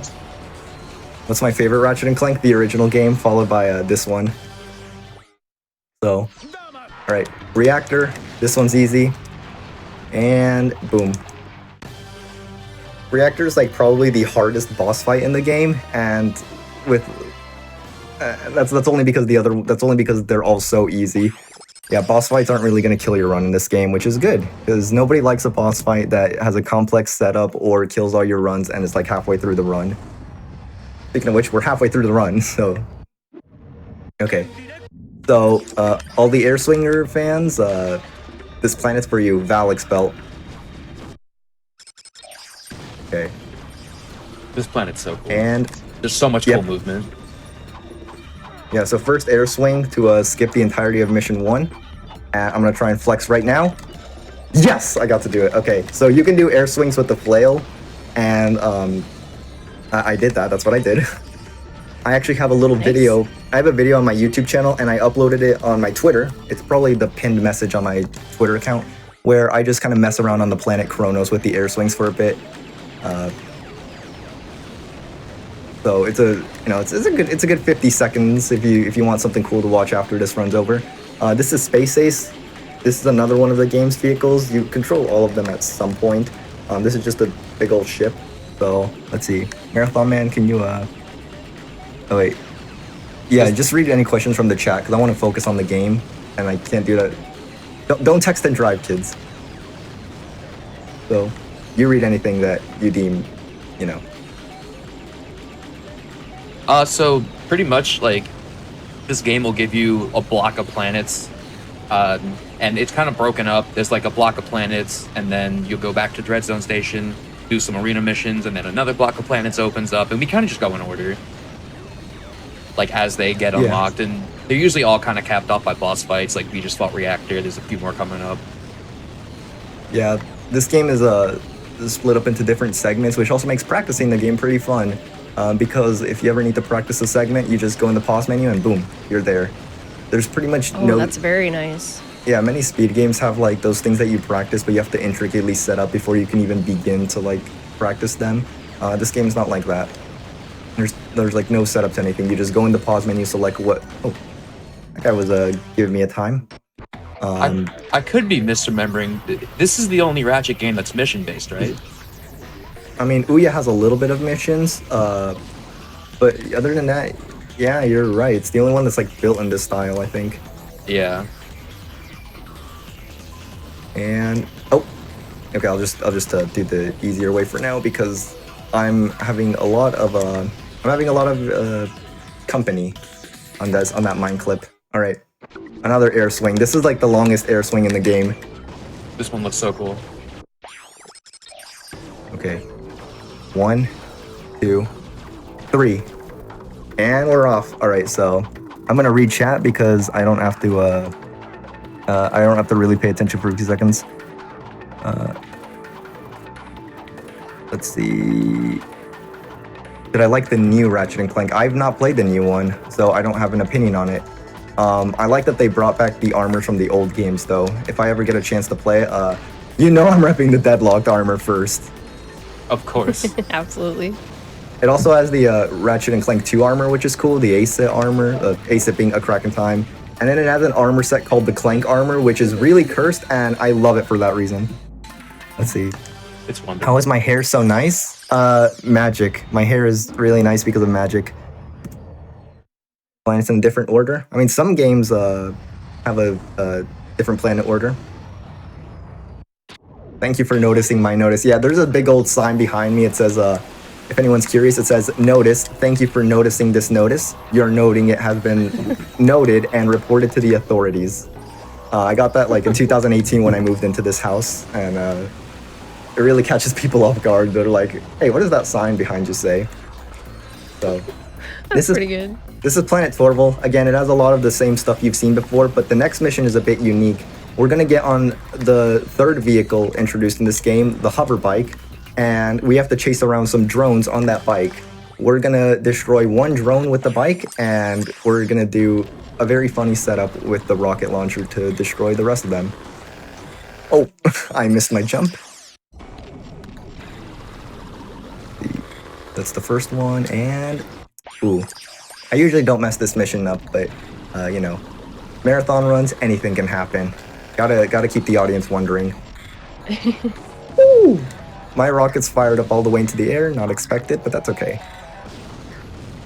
Okay, one drone did not remain alive. Sometimes you gotta like chase after them and then they explode. This game is funky with that mission. Yeah. Okay, actually keep any questions from the chat that I should answer? This mission's just if anyone does think of anything that you want to ask Sajbean or Marathon Man about Rack, I mean, I'm wondering, Saj, when this game was fresh and like brand new, were you playing it like day one, or like, you know, how did you come across this game in general? I was 2 years old when this game came out, so. Oh wow! Okay. So young man. Yeah. Can you? Thank you. Oh. Okay, I'll have to do this. I did a misinput. I had a misjudgment with my bots. So I found out about this game franchise because some of my cousins had it on a PS2. I vividly remembered them playing the Phoenix Rescue level of Ratchet 3. And for Christmas 2009, I got a PS2 with this game up your arsenal. Later on, I'd get Going Commando and the original game. And I've been playing them ever since. Those same cousins don't really think about Ratchet and Clank anymore. But it's really interesting when like I meet my uncles and they're like, "Oh, you still play Ratchet and Clank?" And it's like, that's a bit of an understatement. This game's kind of so they don't know. Yeah, they don't really know like that I've played these games like every day and that I've like made friends off of them now. And most of them don't know that 1,000 people, 1.3 thousand people are watching me play this game. So. Are you gonna say anything to them ever? I mean, I don't see that family much, so I mean. Need to know basis. I understand. Yeah. So next planet is well, not planet. It's you go back to the space station that you visit constantly throughout the game. Ooh, a Spaniard in chat. I'm Mexican, and I set my PS3 to Spanish because I went on a trip to Mexico, and I thought if my cousins want to play, I guess I'll set the game to Spanish so that they can kind of understand, even though it's European Spanish. And then I thought, you know what? Playing games in English is kind of old now. It's not trendy anymore. We play games in other languages now. So language has no effect for this game. It's just aesthetic. I'm just used to it by now. So yeah. This is a mission where the weapons cycle at random, but it's consistent which weapon is which, so I already know the order of weapons that I'm gonna get. I had a run of the category all missions, lose a lot of time because an enemy dropped from the sky and pushed me through the floor and I died. That was a really funny clip. That's and now, very Ratchet the best mission in the game! Okay, so as you can see, I'm gonna go out of bounds. I'm gonna do a mine clip. And then, I said I'm gonna do a mine clip. I did the mine clip. I'm gonna pull out this weapon, the flail. And then I'm gonna pull out this one, the supernova. And I'm gonna go over to this area. And I'm gonna go AFK. Okay, what the rhino's called in Spanish? I'll open you a new one. T-A-U-N. Te abro una nueva. Let's see. Let's see. I'm trying to see if there's anything in chat that they might want to know about this game. We had a question earlier. Can we get the All for One story on GDQ? Oh. Here we ask. Okay, so in 2012, I got a PS3 for Christmas, and there were two games on the GameStop shelf. One of them was the Ratchet & Clank Trilogy disc, and the other was All for One. And my mom got Ratchet & Clank All for One, and she was like, "Is this the one you want?" And for some reason, I was too nervous to say no. I don't know why. I just didn't say no. And I thought, like, that's not for me. That's for somebody else. Santa Claus will obviously give me the correct game. Oh yeah, I have to explain OLC. And I woke up that day, and oh man, the disappointment. Yeah, All for One is very much not like any of the PS2 Ratchet & Clank games, so you can imagine my disappointment. Aww. There's a pinned message in the Ratchet Discord showing me holding the copy, and you can just see that something's not right. So that. Load cancel. I forgot to explain this. On the series. So yeah, so load cancel. I meant to explain this like at the start of the mission. When you load a file, the game finishes loading, and then it asks you to select the difficulty, but they never accounted for the fact that somebody could possibly press the triangle button and decline to select the difficulty. Oh, by the way, Eviscerator's coming up, another easy boss. So you can kind of be in 2 files at once. You'll play on one file, but then the next time the game loads, you're teleported to your new file. So you can carry unlocked planets from one file to another, meaning you can carry the level Ghost Station into a new file and make the game like 6 minutes long. Which is the second to last level in the game. Yep. So that is the funniest thing to come out of the PS3 version of the game. It's PS3 exclusive. All right, Stygia. This is the opposite of a fan favorite. Like every runner except me hates this planet, and there's a lot of reasons why. This is the first mission, and it might be the most hated one of them all. There is no Landstalker skip this time. Pretty bad. You got to play fair and square. Yeah. So as you can see, they really up the enemy count to like. They just turned up the dial. Dial's broken right now. Dial's broken. A lot of enemies. There's a guy there blocking my path. That vehicle pad, which is supposed to heal the damage the vehicles take, you can't use it because everyone's shooting at you, and so it's not worth it. But if you know what to do, you'll be fine. That's what I tell all my friends. It's like, no, you just gotta like practice this level a lot, and you will never lose a run to it again. I do have a slightly funny anecdote where I was close to dying in this level. This was during the Ratchet and Clank Relay Race, an annual event, and I managed to save it at the last minute. I was just like dodging enemy fire back and forth, and like the 2 commentators were like, you know, like on the edge of their seats, and I saved it, and it was really cool, and I felt like I really made it in life. Oh, bots being funny, that's to be expected. Had that happen earlier. So, okay. This is Energy Collector. I don't actually know what most Deadlocked runners think of this mission. I don't mind it. It's nice. So long. I guess. Well, when the bots work. I was gonna say, so long as the bots cooperate, it's not too bad. Yeah.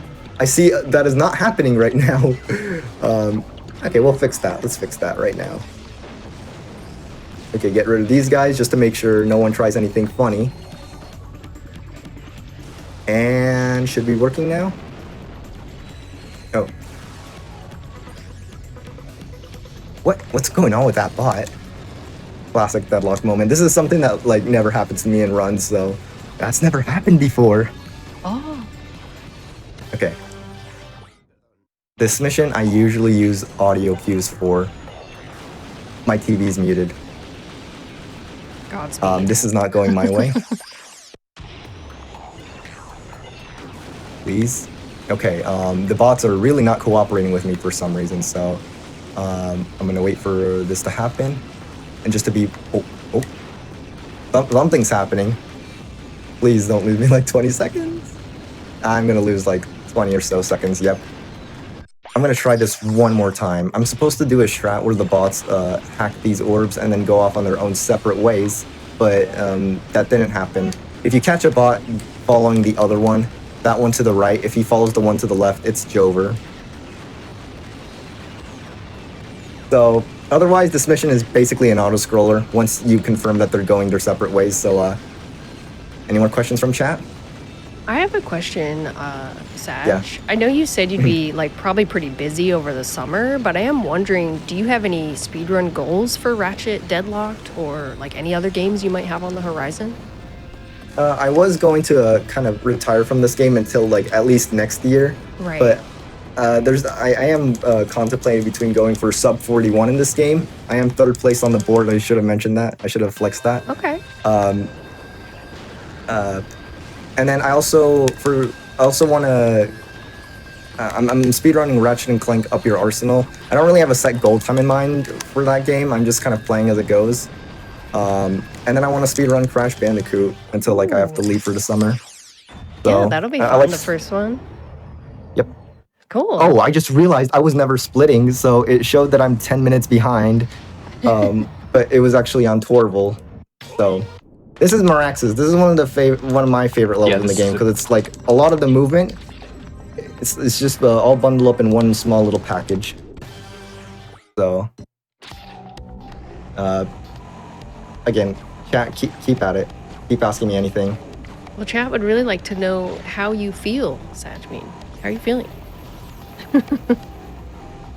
I'm really tempted to do something I saw like the cheerleaders would do in high school, where like the crowd would ask a certain like cheerleader, "How do you feel?" and then they'd do like a little like dance and a phrase. So I'm gonna do that right now. I feel good. Oh, I feel so good.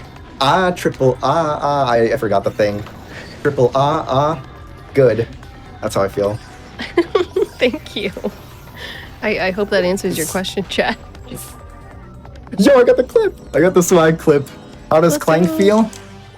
He probably feels really comfy in his big chair.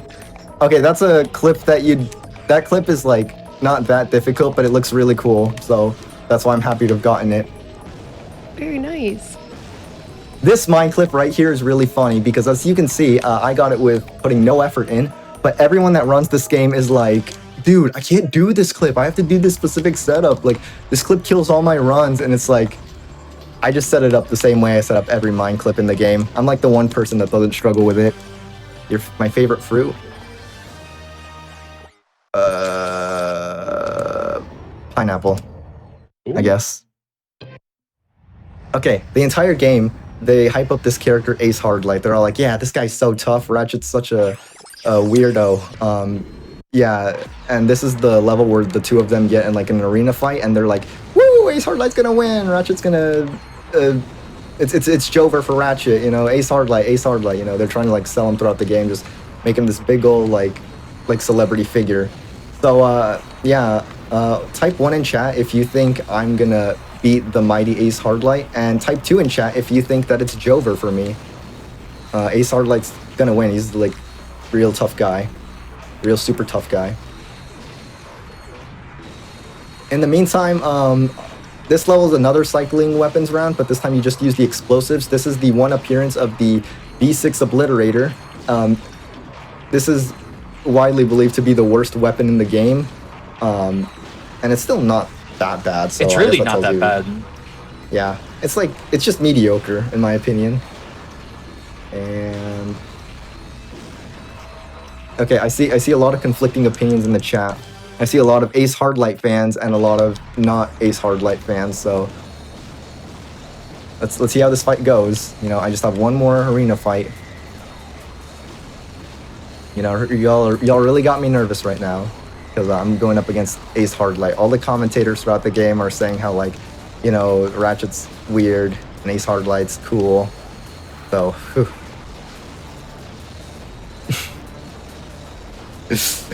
I'm enjoying this commentary. This has been a very memorable run. I've really enjoyed doing this, so. Aw, thank you, Sajbeen, for being here. We definitely love having you and getting to see all of your hard work right here in this run, so thank you. Yeah, I need my last words before everyone forgets who I am, thanks to the mighty Ace Hardlight. Here we go!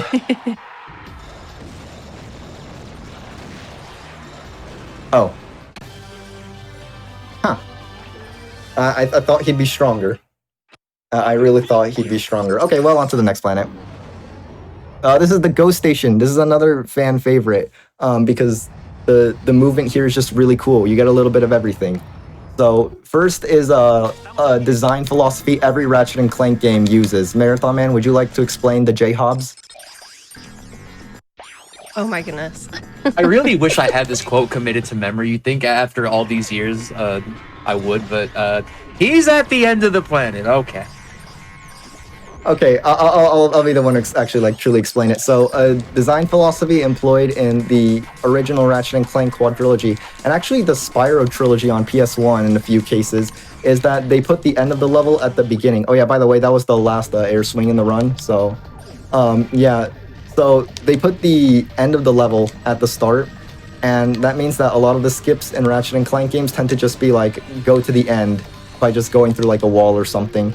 So I think that's the last time you will see that in this game. It was used in a few other planets, like Serathos and Meraxis. Let's see.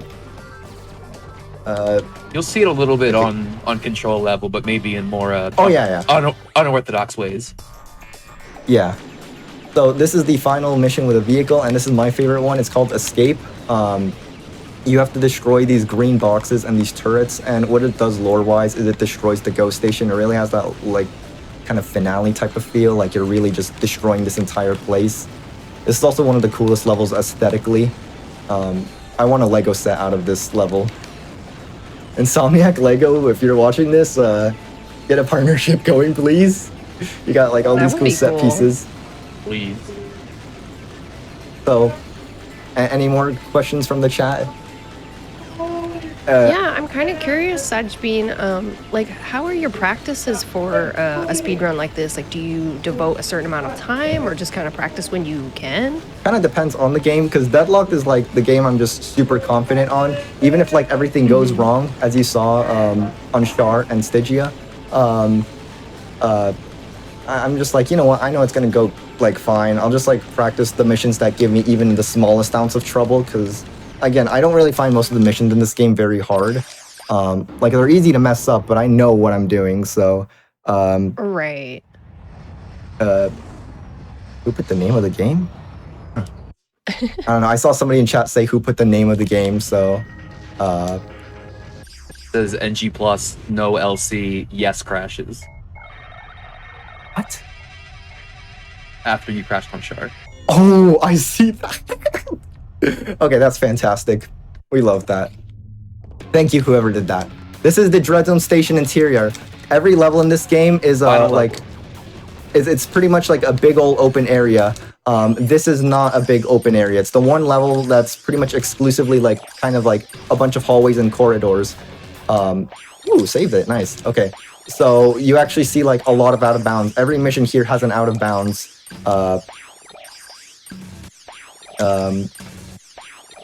So this is like, I guess the chance to utilize the hyper stack, which is the name of the infinite jump, by the way. And we use it to get to the end of the level. I completely forgot this technically does have the he's at the end of the planet thing. So control level is like the hardest mission because of this. But just like practice it a lot. That's my advice for this game. Just play through the game like a bunch of times. The setups for most strats are not very like specific. Practicing the game is right there at the press of the start button. The bots are a bit quirky, but if you learn, what a timing for that to happen. Yeah, the bots are quirky and the bot is quirky. Let's enjoy this beauty right here. But yeah, I promise the bots don't usually act this you know, they're not this like strange usually. Usually they go pretty well in my runs. I guess they saw this as their time to shine. So, okay, destroy the west generator. I'm gonna go for this clip. If I don't get it within a few tries, I will do an alternate strap. Ooh, I got it, but then I clipped back in. Okay. Oh yeah, baby, let's go. Okay, that one's for a certain Italian in the chat. I'm sure he'd be proud. This is West Generator. This is the only level in the game I have found a strap for. When you saw me clip through the wall at the beginning without doing anything besides like firing my gun, I found that on accident and I was like, yo, clip it. And that's my one contribution to the game so far. Right. Where's the other bot? The other bot? I don't see the other bot. He's hiding from you. Yeah. Okay, let's see. Then the final mission of a control level has a strat where we go up this pipe, and it's gonna look really weird, and it's gonna look really cool at the same time, and yeah. This is like probably your last chance to like ask me any epic questions about the game or myself. Oh Yeah. Why? We did have one question come in about like characters in the Ratchet and Clank series. Like, do you have a favorite and why? I guess Captain Quark. Yeah, Captain Quark's a goofy guy. He's his whole thing is He like is he wants goofy. his whole thing is like I guess he really wants to hold on to like his 15 minutes of fame, and he's like washed up. So a lot of the cutscenes are just him like just selling out and just making bad decisions. He's a pretty funny character. There's a pretty funny let's see. cutscene at the end of this game where he's like, wow, they had all these galactic heroes on the game show and no one invited me? Yeah, he's really sad. And in fact, he's actually right here. That's Captain Quark. There's a cheat in this game if you get enough skill points to make certain types of enemies transform into Captain Quark. I did a run of this at a marathon one time, a different marathon, and the commentator guy was like, I just noticed you have a mod in the game that turns the enemies to Quark, and it's like, nah, it's not a mod. So timing's gonna end. Oh my God. we're not the final boss, by the way. Timing's gonna end like really soon. So it's gonna end when like this big aircraft thing is gonna be on the ground, and I'll just like let you know like time. So this is Gleeman Vox, the final boss. Like every other boss, he's like super easy. You just like spam your best weapons. That was really fast. So let's see.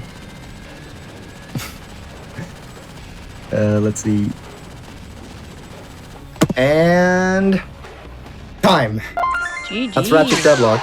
That was a 46. Wow, just under the estimate. Very nice, Sajbi. Well done. Yeah, so Yeah, Well if you have done. any shout outs, comments, anything you want to talk about, feel free.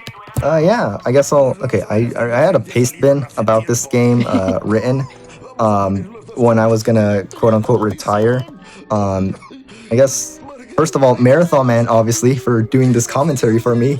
Thank you for having me. Yeah, shout outs to a lot of the runners of the game. In fact, I see some in the chat. Abyss, Gary, Eli, they've been the YoGL, they've been like the main ones that have been like keeping this category active over the past month.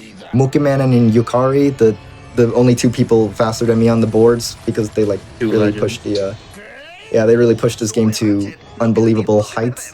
All my friends in the speedrun community, I see many names in this chat. Yeah, I even see people from other communities of other games that I speedrun, so that's a shoutouts to Insomniac Games for making this game, I guess. GDQ for having me. I feel like I'm gonna forget somebody.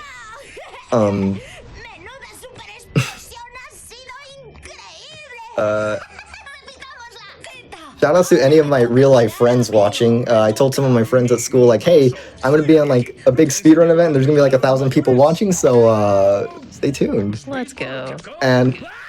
And the final shout out goes to whoever wrote New Game Plus No LC Yes Crashes. So if you want to speedrun this game, I'm gonna be putting out a tutorial series since the one we have is a little outdated. I'm gonna put a new one out within like the next week, and probably a later date we're gonna have a movement guide for that. This game's really easy to get into. Avoid the PS2 version if you can. PS3 version's accessible and saves a lot of time. The movement is really easy, and pretty much any of the weird stuff you saw that made me go like, whoa, that's never happened, is not very common. It's really not. I'm just as surprised as you are that all of that happened. Oh yeah, no worries. How soft is my bed? Last question. Decently soft. Yeah, that's what I'm sitting on my bed. I don't have a chair, so. Well, thank you so much, Sajbean, for showing off Ratchet Deadlocked for us. I will say it again, but if you did enjoy the run, make sure you follow Sajbean here on Twitch. That is twitch.tv/thesajbean, as well as Marathon Man on Twitch as well. Oh, actually, I wanted to say one last thing. Yeah. This guy on the commentary, Mr. Man, oh, by the way, we're both wearing Ratchet and Clank shirts. He is in the main GDQ event, SGDQ, with Ratchet 1 All Gold Bolts, so Let's I have to go. obviously mention that. Yeah, show off the shirt too. Yeah, Ratchet Deadlocked. I got this like 4 years ago, so it's like super faded, but yeah, I had still a different awesome. shirt on, and I'm like, wait, let me check my laundry, let me get the shirt, and yeah. Sajbean's not kidding. It was a minute to showtime. It's like, hold up, let me grab the shirt. Yeah, so thanks for everyone that watched.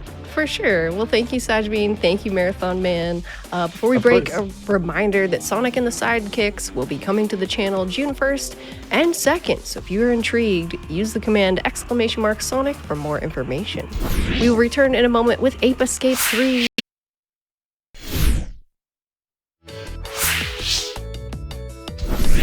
Well, Hey everybody, welcome back from the break. I'm your host, Smooth Operative, and you are watching Time Capsule right here on the Games Done Quick Hotfix. We are about to go ape on our final run tonight, and I'm very excited to introduce to you our next runner. Here to speedrun Ape Escape 3, please welcome back Drunk Kami. Hi Kami. Hey Tippy, how you doing? Hope you're having a good night. I'm good. It is so glad to have you back. We had Kami here for the first Ape Escape like a couple months back, and so I'm happy to have you here. Yeah, I'm excited. If you guys never seen an Ape Escape game, this one's you've seen Ape 1. Ape 3 is a little bit more broken than that. But so one of the interesting things about Ape 3 to actually start with is we actually can choose a character to play as. It wasn't available before. We got our guy character K here, or Satoru, I think it is. I don't know his Japanese name. And then we got Yumi or Sayaka. We're gonna play as Yumi. Yumi makes the game a little easier. You'll see what happens when we start up. But I'm gonna count down a couple seconds here. So in 3, 2, 1, go. That's the game. That's my first monkey. We're already off. Oh my goodness! Good luck. You got this coming. This starts fast. But if you haven't seen this game before, this is like the 5th or 6th Ape Escape game. I know it's Ape Escape 3, but they normally release a couple like the in between games. The side games Like in between. Like handhelds or No. Well, yeah, the PSP game got released. PSP. Yeah. Okay. But on PS2 originally they released Pipisaru 2001 as like the second Ape game, so Ape 2 is even the third Ape game. Oh wow. Only enough. Alright, and it follows the general concept you've seen in other Ape games. If you see an Ape game where every stage where the goal is to catch a certain amount of monkeys. Once you catch those monkeys, it stays in, you move to the next stage. However, unlike other Ape games, well, Ape 2 did this first, but this game actually has boss monkeys in it, which we're gonna get to. And they go ape. Talk about going ape. Oh my gosh. Yeah, talking about going ape. they can be much wild. Much bigger than the little apes we see here. Now I'm gonna do a trick here that hopefully I can do. It's a very hard double jump that we call a quad jump. I don't know why it's called a quad jump, but it involves very precise swing of your net and club, which allows you to enter a grounded state and swing up and hit that guy. Now we're gonna do that maybe like 1 or 2 more times. It's an incredibly hard trick in Ape 3. You're gonna see a lot of that in the run. A lot of like weird tricks like that. The Ape 1 is a more like movement, less trick-based game. Ape 3, heavily into the trick category. Now, is it something that you are a little more comfortable with, or do you feel a little better doing Ape? I'm an Ape 1 player through and through. Right. True to my heart. I've lived with Ape 1, grew up with Ape 1, I played Ape 1. Ape 3, fun game though. Very fun game. Absolutely. The theme they kind of did for Ape 3 is they went with like a movie-based theme. We can talk about the story a little bit while I'm like going through the stages, but oh yeah, Spectre has actually taken over a TV station, and he has set up radio towers all around the world, like satellite dishes, to broadcast a television show that what would you say, hypnotizes humans. And so that's his goal now for taking over the world. Is he's going to hypnotize people. We're playing the only 2 children that don't watch TV, I guess. So they're set on a quest to catch down the apes. This is Sadako. Good movie reference. Jumping out of the well. Oh, it's a horror movie reference? Yeah, there's gonna be a lot of that throughout the game. You'll see a lot of movie references go through the stages. You can see like the enemies got TV camera guns. They got little clipboard weapons. Oh, that's too funny. They went full on with like the movie themes of this game. I respect it. I respect the commitment. Yeah, it's great. It's always good when the game's got like a whole theme to it. Even the stage names are like jokes on movies. Like there's a horror stage coming up called Monday the 16th. Wow. I love that though. They go full into the parody. I love it too. Yeah, like there's a couple of levels like that in like Crash Bandicoot series. So it's fun when the devs like to play around with the titles of the levels and stuff. Absolutely. The biggest change that you get in Ape 3 that you don't see in other Ape games, this game isn't just about the gadgets. I didn't really talk about the gadgets, but the gadgets, so you see my net, my club up there in like the top right, they allow us to like do certain things, catch monkeys, use Mhm. Miracle Up to hit monkeys. We have an additional thing we can do, which is going to come up later in the stage that we'll talk about when we get there. I just got to push this block. 4, 5. Sometimes you can push it and it will just fly forward. Hope for that. Now, how's the camera in this game? Like, do you fight with it often, or it seems pretty good? I don't really fight with the camera that much, honestly. You have like full control over with the D-pad, so if you can claw grip the controller, you got the D-pad to work with. That does make it easier. We're actually gonna use the camera to manipulate some of the monkeys coming up. Just a little have them get stuck on the lamppost a bit. In other Ape games, we would kind of like classify the monkeys by their pants colors. It's a little tougher to do in this game because you'll see like pants colors like this guy right here. He's got the little like blue pants, but this monkey up here, he's in a suit of armor. So I don't know what you would classify this man as. Just like armored monkey, I guess. Armored monkey. This is a tiptoe clip. Doors don't really exist. What we can do with Yumi in this game is her model can very easily get wedged into walls where like the terrain doesn't really line up, and we can use it to go through quite a lot of walls. That's a good animation. It's like just a soft little tiptoe through the door, through the wall. So here's the thing you can do in this game is you can transform, and you got like magical girl transformations you think of it as. So I'm a little mage now. What that actually gives me is like an AoE catch to work with, which is cool. There's going to be a lot of other transformations later, all with their own little costumes and doodads that they can do. Very cool. Lots of cosplay to be had in this run. And they normally fit the theme of the kind of stage you unlock them in. We got like a mage outfit in that night stage. Here's actually the first member of the Spectre's Elite Force. Oh, okay, Right here we go. He's riding a giant dragon. Wow. So they're called the Freaky Monkey 5. There's 5 different color monkeys, and they each are like unique in their own way and like design and whatnot. This is Uki White. He's a scientist guy. He's a smart guy. He normally has mechs, or when he was in Ape 2, he actually had a robot version of the main character he would actually control. This one, he's a big dragon. Spin the whole like swords and sorcery kind of theme with this stage, the medieval kind of thing. Yeah, it definitely goes with the theme. I like it. He's not too tough. He's the first boss of the game. Generally, you would use like the costumes are kind of set up to give you like an advantage on the boss, give you like an idea of how to fight him. How many bosses can we expect in this run? There are 5 members of the Freaky Monkey 5. Oh, And then we have you just said that. We have 2 follow-up, besides Spectre, and we got one other guy we'll talk about when we get to him. He's a fan favorite character of this game. We'll get to him when we get to him. Okay. Don't want to be too spoilery, We gotta see it when we get fair. there. Yes, you're right. I'm getting ahead of myself. All right, so what we're gonna do is we're gonna swap on 2 more gadgets just to fill up our little, buttons in the top. But we actually have the hoop pretty early in this game. The hoop is our gadget that generally makes us go fast. There's gonna be something else we're gonna do later. One of the transformations are gonna help us go fast, but for now we have the hoop and this car. It's like extreme hula hooping right here. They don't really describe why hooping makes you go faster. When the hula hoop was introduced, the professor said it makes you go fast and you're invincible. And that's all the info we've ever gotten about the hoop. They took that hoop and they ran with it. Man, that guy did not want to get caught. Something they did with this game that you don't see in other Ape games is the monkeys actually can dodge you.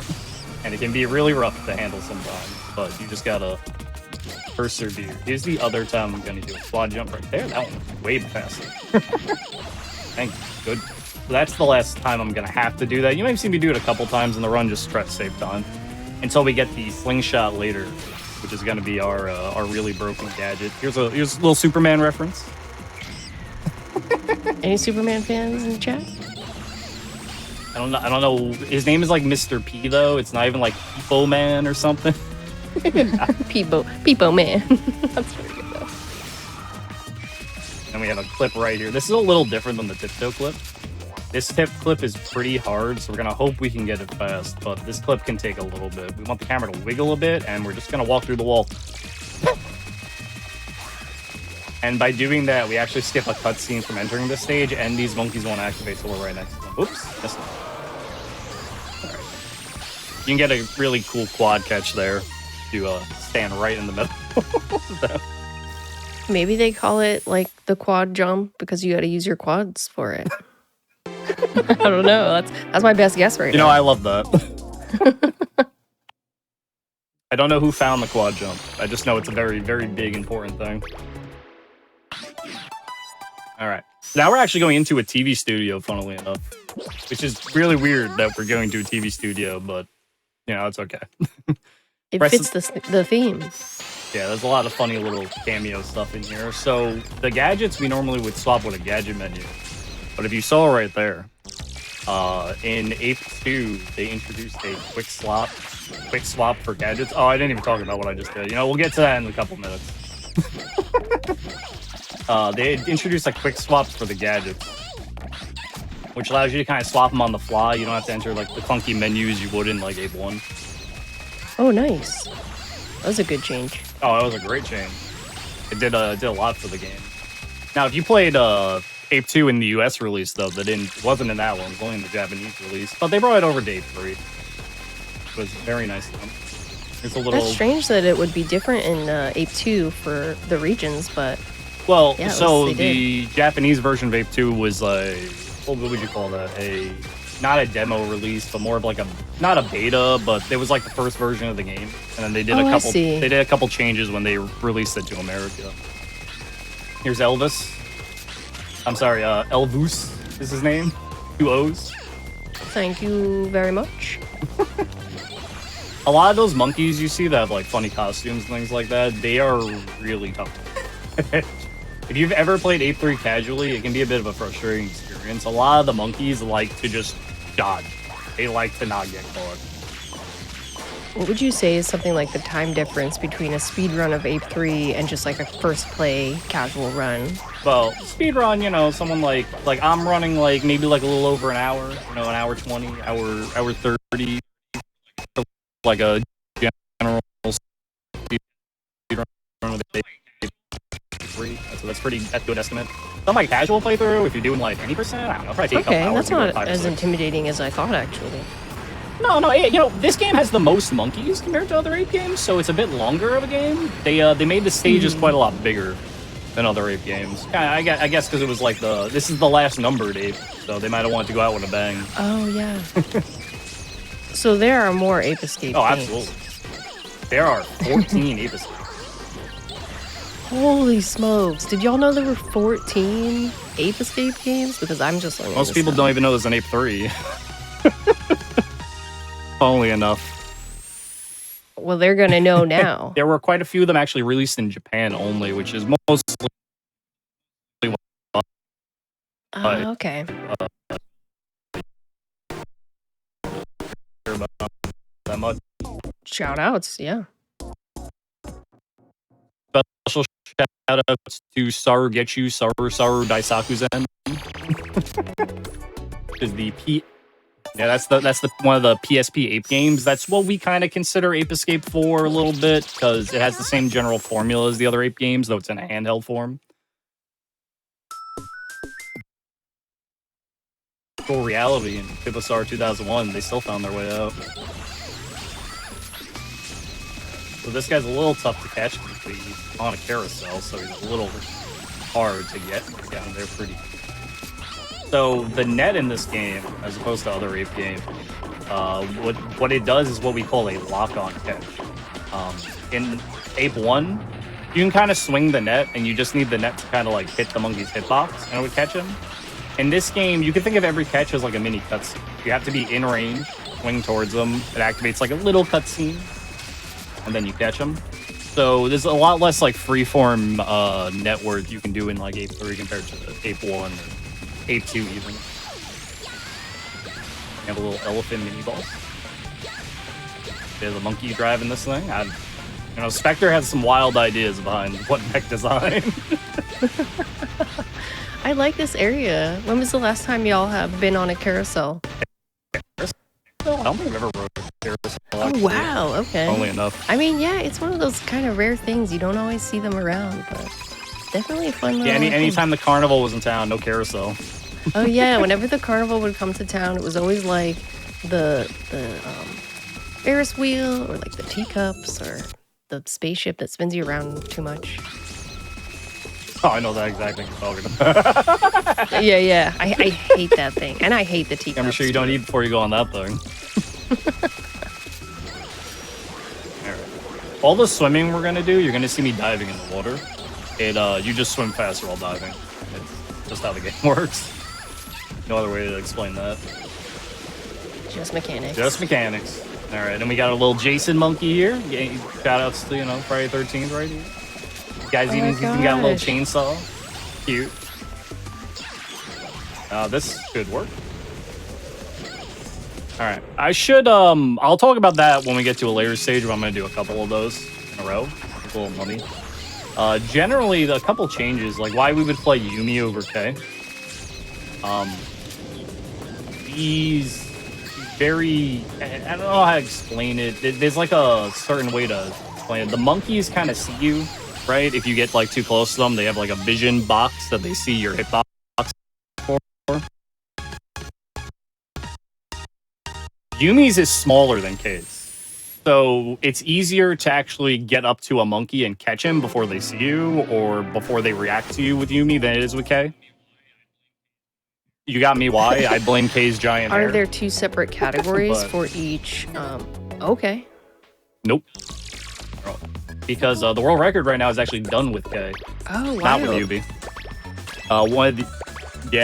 The man who holds world record, Ito, is a phenomenal Ape player. Absolutely amazing guy. He can do things in Ape 3 most people, I've never seen anyone else do. Right on. That's cool. Yeah, cool guy. What we're doing here is we're actually buying our ammo. In other games, we would pick it up from enemy drops, or we would start with a certain amount of ammo. They introduced that little shop system in this game to spend our coins on. So we're buying all the ammo we need for the rest of the round. We should not have to go back there. Should not have to. Fingers crossed. Fingers crossed. All right. Good old Wild West. Every Ape game seems to Wild West, and I'm all for it. Give me a little yeehaw. Yeah, yeehaw. Let's go. They even downgrade the monkeys' guns. They gave them revolvers instead, like they're normal Uzi. It's kind of cool. What Ape 3 did that's really all the monkeys have a lot more character than you would see in other Ape games. Yeah, I'll say. I really like these little outfits. You got the little saloon monkeys with they got fake this town mustaches ain't big enough for the two of us. Adorable. What are you doing trying to take my monkeys? I'm just being I don't know this monkey's name, but I'll always call him La Cucaracha. He is a menace. Oh, he took my club.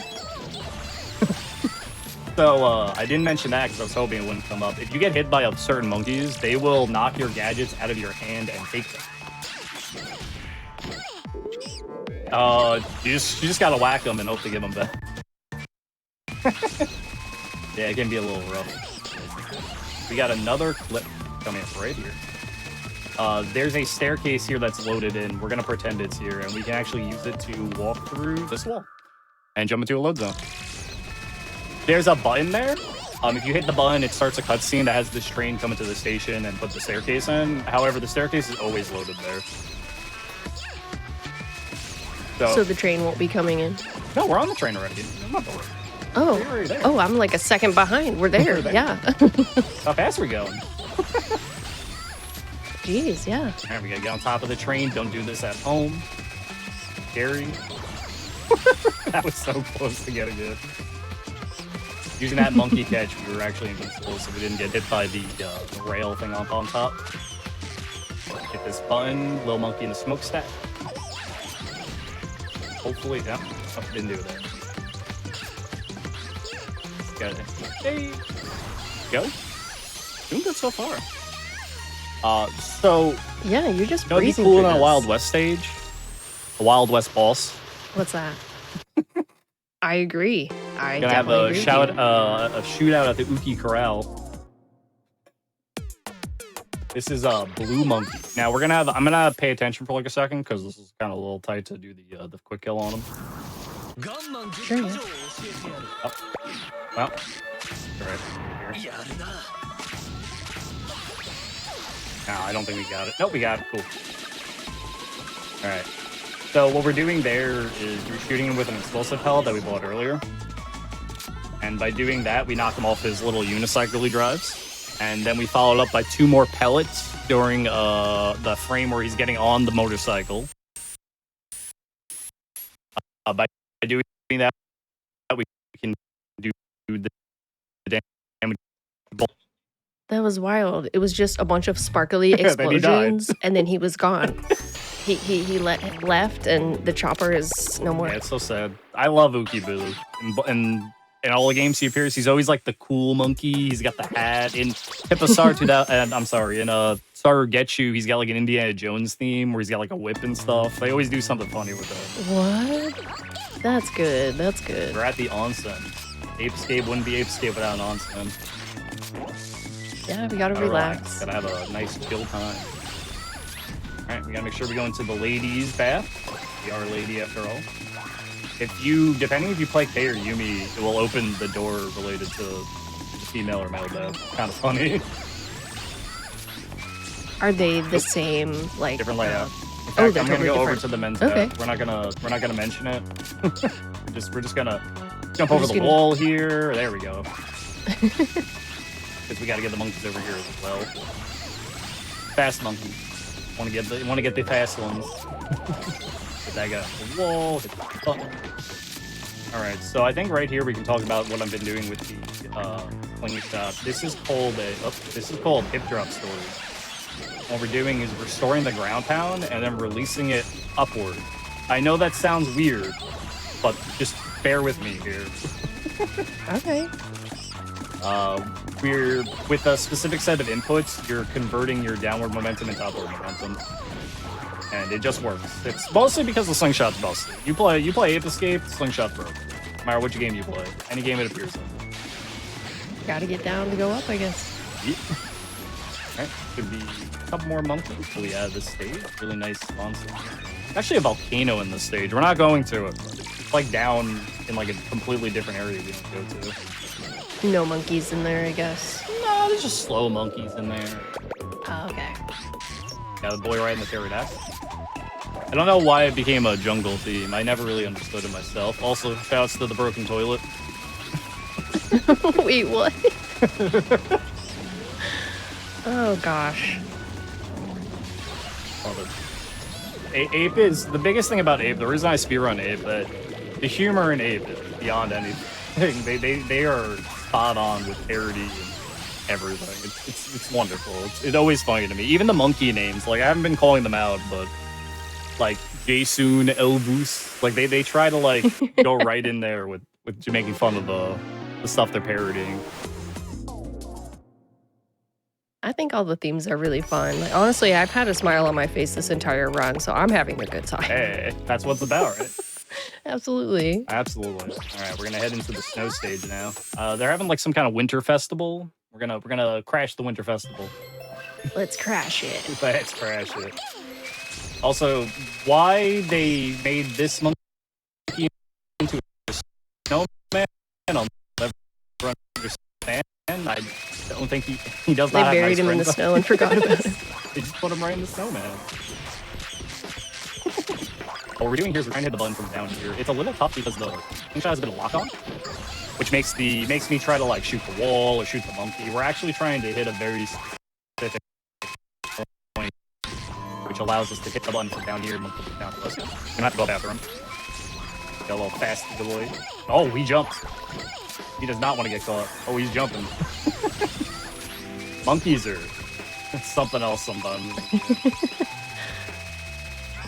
Little Jizo statue. I think that's what it's called. I don't know. I'm not fully up to date. Things like that. Alright. So up here we got 3 more monkeys to catch. They're little snowball dropping boys. Okay. Yep. There, you want to see something funny? Here's You one. know it. Snow on his head. Aw, poor little guy. Alright, he's with his friends now. Yeah, they can be together now. Stairs have never worked in Ape Escape, so I'm going up them gingerly. We don't want to. We don't want to. You don't want to lose anything. Yeah, exactly. It's something interesting about the way stairs work in Ape Escape. They made them like slopes, except when you use like the hoop to go up it, you'll like hit the slope with the hoop and bounce off. Wow. I've never known the games to have working staircases in any way, shape, or form. Can you spot the monkey? I'm looking. I see the monkey. Wait. There's too many. There's too many of them coming.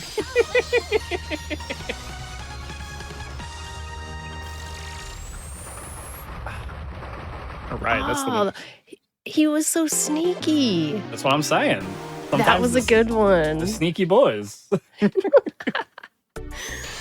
He had like the mask on. I forget which movie it is now. The Friday the 13th, same one. Oh yeah, same one. There's a couple of them they got in the stages. Okay, yeah. I have seen Friday the 13th one time, and I had to leave right at the end to drive somewhere in the dark, and I was oh boy, terrified. right after the movie? Oh man. Yeah, I was like, I gotta go, pick up my mom from the car dealership. I'll be back. Terrifying. So here's the best transformation in the game. We're in the ninja stage. We got our little shadow clone ninjas we can summon. They catch the monkeys for us. You'll be seeing this outfit a lot. Yo, what? This is awesome. Absolutely. Ape 3 is a really fun game if you've never played it. Even casually. Like, this game is a lot of fun. They kind of set up these stages to show how the outfits work. Like, with the ninja outfit, we can throw the ninjas out. We can run the ninja walls. We can run up the rope. Very cool. You'll see that in some other stages later. So it's like fairly easy to adjust when you get like a new costume with like new abilities and stuff. Yeah, and it's even easier if you buy more stocks to transform. If you look in the top left, you'll see a timer. That's actually my timer for how long I can transform. That's going to be very important later. And there's also that meter in the top left, that green. That has to fill up all the way for me to transform. It refills over time. And what you can do in that shop you saw earlier, you can actually buy more stocks. Have more transformations, so we don't have to be like on a timer. We have more time to work with. We're gonna do this a little out of bounds, hit this load zone. Enter the stage backwards, it breaks the camera. Oh, I knew you were gonna do that. Going up? Yeah, going up. Yeah, Tommy there can be a bit rude. With hitting you right out of that cutscene, so I had my club on just in case, and I knew it was gonna happen. Yeah, you did. So one more thing the ninja costumes do that they don't tell you about secretly. You have a flying squirrel thing that lets us get a little bit more height. Get up here to get the full mermaid monkey. A mermaid monkey, I want to see. Right, let's head down here. Stage. Might have missed it. A little fast. There'll be another mermaid later, though. I'm like squinting my eyes trying to look at this. Suddenly it's like Ape Escape Sekiro right now. I wish we had like a parry button in this game. That'd be a completely different Ape game. Oh my gosh, that would be amazing. So the most important thing to do with this ninja transformation is we're going to end the stage with it on. And what it's going to do is when we enter the next stage, the meter will already be filled. If you have an empty meter going into another stage, you have to wait for it to fill up. But if you end a stage in it, you get the full meter stage. And we have a boss fight coming up. Ooh, okay. Does it take a while? Oh, sorry, go ahead. Oh, ninja themed boss, that's all. Oh, okay, right on. I was gonna ask, does it take a while for the meter to like fill back up? Not really. And there's like drops from enemies and such. You can use to fill the meter faster. Right on. This boss is a little tough. I know it. There's a lot to talk about. I'll explain in a second. Uki Yellow here has a lot of different like things that he can do. Oh, I'm inside him. What we're doing generally is doing a jump attack. We have a rhythm to it to jump his shockwaves as he's bouncing, and we hope that he keeps giving us that attack. That was actually like perfect Uki Yellow. Whoa. That was so fast. It was like no problem. Good job. Thanks. Oh, yeah, and every time we capture a boss, you'll see a Spectre in like a little cutscene there being like, "Oh, I'm so mad. They beat another boss." Oh, that was the cutscene we skipped. Yeah, that was the cutscene we skipped. How That's generally dare what's she. happening as we're going through. We're taking out satellite dishes that he has set up around the world. Oh, yeah. Now, this is a very vertical stage, which luckily they gave us the flyer for. Whoa, don't jump down there. Oh, no. That was almost death. Lights are a little tight in this game, so we want to die as little as possible. The flyer is amazing. The little cookies are like your life, right? They're my health. That would be my health. For how many hits I can take. There's actually twice as much HP with this compared to Ape 1. Because if you get hit, sometimes you can take half a cookie instead of a full cookie. Okay, so they are cookies. They're like we've looked them up. They're actually like a British biscuit of some kind. I'm trying to catch the guy off the wall. It's a little off. Sure, yeah. They the apes have good taste. There we go. That's a lot easier to catch him off the wall than knock him off and deal with the apes down there. We talked about the camera earlier. You mentioned controlling the camera. This stage, the camera is very important for what we have coming up here. A lot of what happens off screen. A lot of what happens off screen doesn't exist. So we're actually going to tilt the camera down, which makes this enemy not attack us. Funnily enough. Seems good. Actually makes this stage way easier. The homing rocket that guy shoots, we're going to hope we don't see it, but it has like the best tracking imaginable. Oh, wow, okay. Like, it will like 180 in place in the air, break the laws of physics. It will hit you. Will we be seeing the Nikita later? In Mesal? No, we will Dare I not, ask? but Okay. that would be funny. We're actually Mesal's going to be a lot of throwing pineapples. Oh, nice. Alright, these two monkeys have found the stairway to heaven. That's not a joke. That's actually what's happening right now. And we gotta push these blocks though to get in there. Oh, Mesal's gonna be fun. I haven't played Mesal. Love that game. Yeah, I'm excited. It's the first game that I saw Kami playing at all. So it's fun to like bring that back around and see it on Hotfix. So we'll get to it. Absolutely. Right. Little angel monkeys. We are in heaven, I guess. There's just this palace in the sky that exists that these monkeys live in. Oh, don't go over there. That's scary. Alright. They're like in Yulmore or something. Something like that. So we're actually going to use the ninja transformation here as well. We gotta summon our little dude. And these monkeys also can fly. I was thinking about it before the stream. I was like, how am I gonna explain that the monkeys can fly? I can't. I cannot. They found anti-gravity or something. They just float through the air. They have little wings though. Like it makes sense. Little angel monkeys. Little precious cherubs. I love it. Ape is such a cute game. Absolutely. It is like it's like dopamine overload watching you speedrun this right now. It's so good. So this is children's programming stage, I think. I think that's what they went with for this theme. There's a couple of spots. There's like a little rabbit land kind of. We got our bunny monkeys. These things love to jump. Got little rabbit ears, adorable. That one's even in a rabbit costume. Like full rabbit. Oh. I like this stage. Looks cool. There's like topiary and stuff. So this is a little racetrack, and the goal is normally we get in the car to like chase the monkey. However, he didn't get the memo that the race started, so he'll just sit there if you don't move. And then we can just run up and catch him. There's actually another instance of this later, and it works exactly the same, and it's really funny that those monkeys do not move. You gotta strategically wait them out. Yep. Alright, if you've seen the Teletubbies, I always imagine that's what they're referring to in this with the 4 bunny monkeys, but I have no clue. There's even like a sun in this stage with like a face on it, so... Oh yeah, there was like a baby sun or something. A baby sun. So I'd have to imagine that's what they're referring to with this. People one hiding up here. Alright, cool. That area done. We got one more area with a little made of blocks. Very cute. Yeah, I like the little clouds. I don't know why there's a popcorn monkey here, but here we go.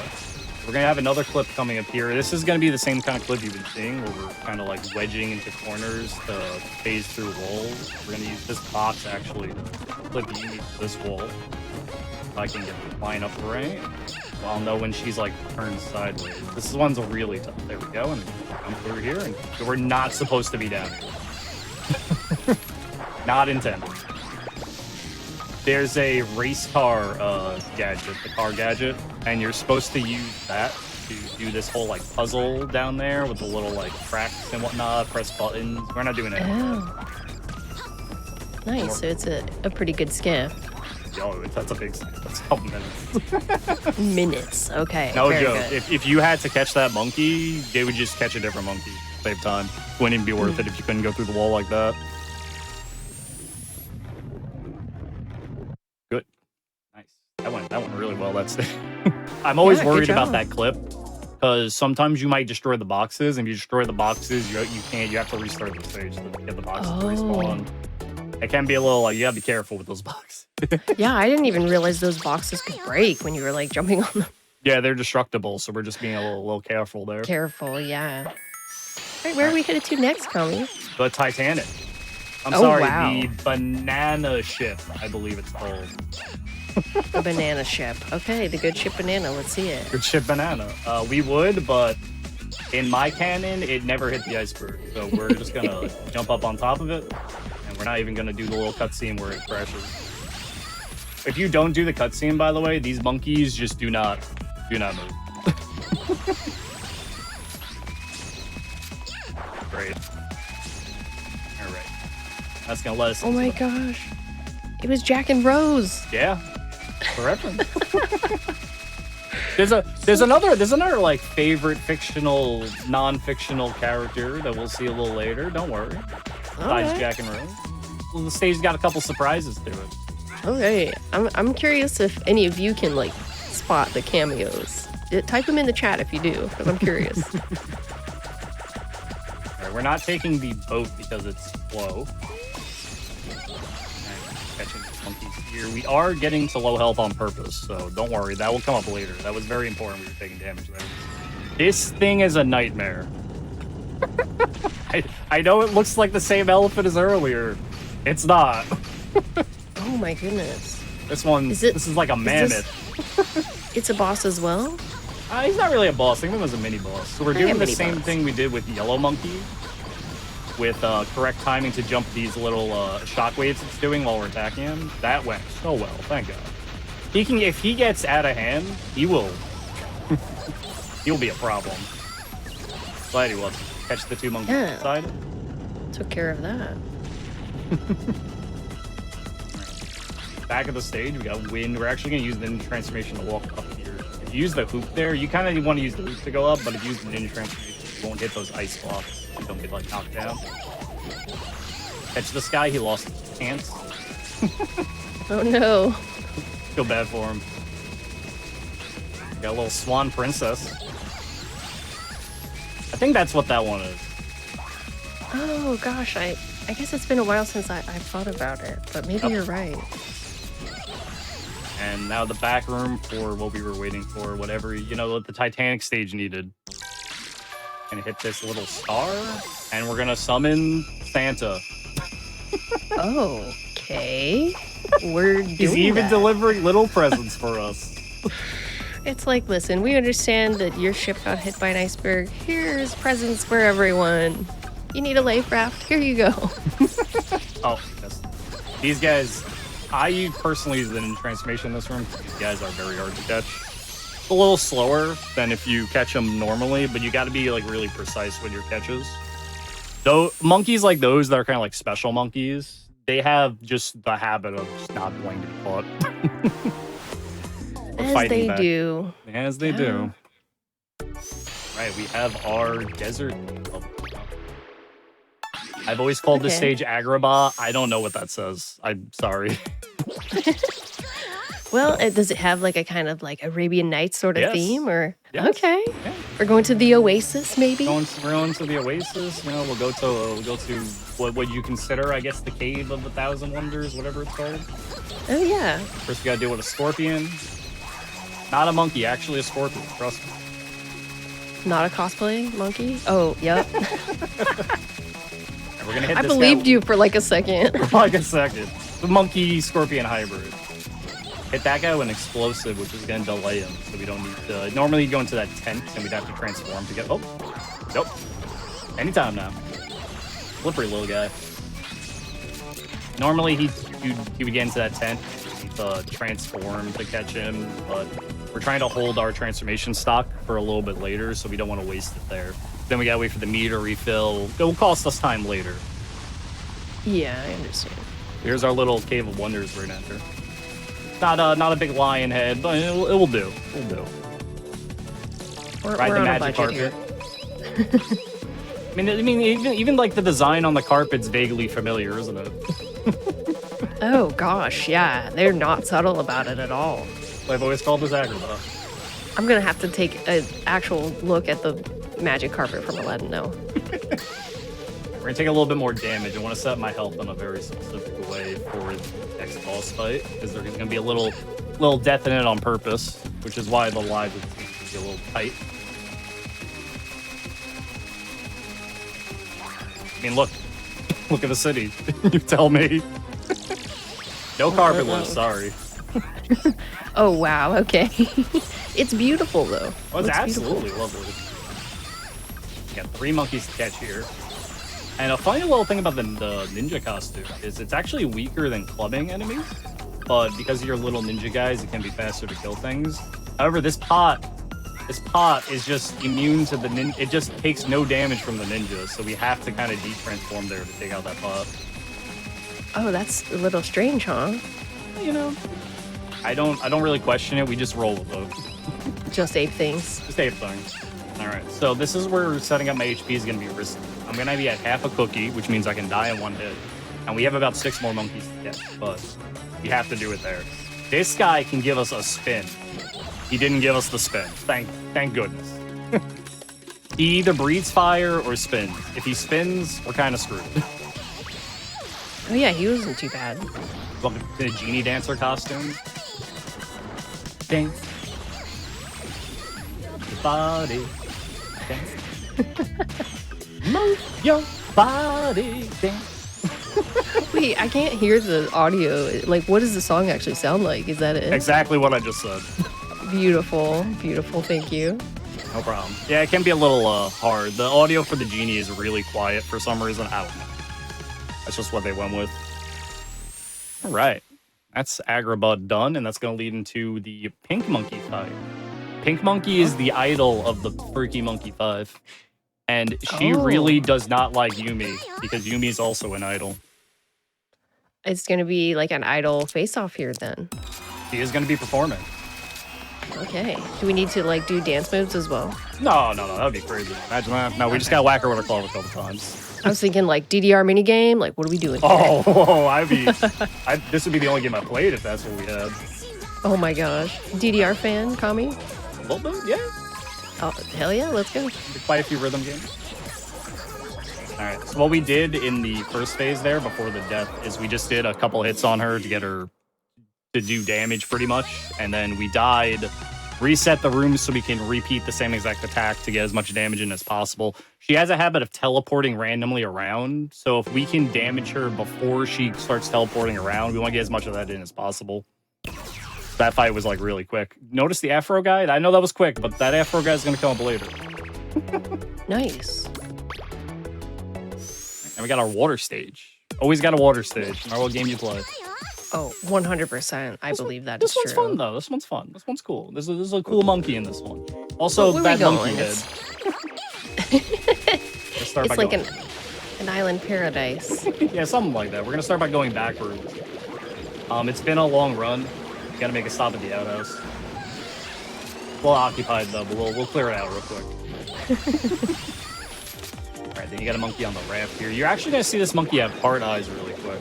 And I didn't mention this earlier. What that heart eyes thing is that monkey is one of the monkeys as part of Yumi's like idol fan club. And that's also what makes Yumi like an easier playthrough, is there's a couple monkeys that don't even react to it. They just like go, oh my god, it's her. And then they kind of like do the heart eyes. They see her and they just can't move. they just get Starstruck. stunned. Starstruck. Yeah, starstruck. All right. Oh, that was a cute one. Crab monkey. That monkey's name is Cancer because that's fair. he's one of the many constellation monkeys. There are we haven't mentioned them because we don't catch a lot of them.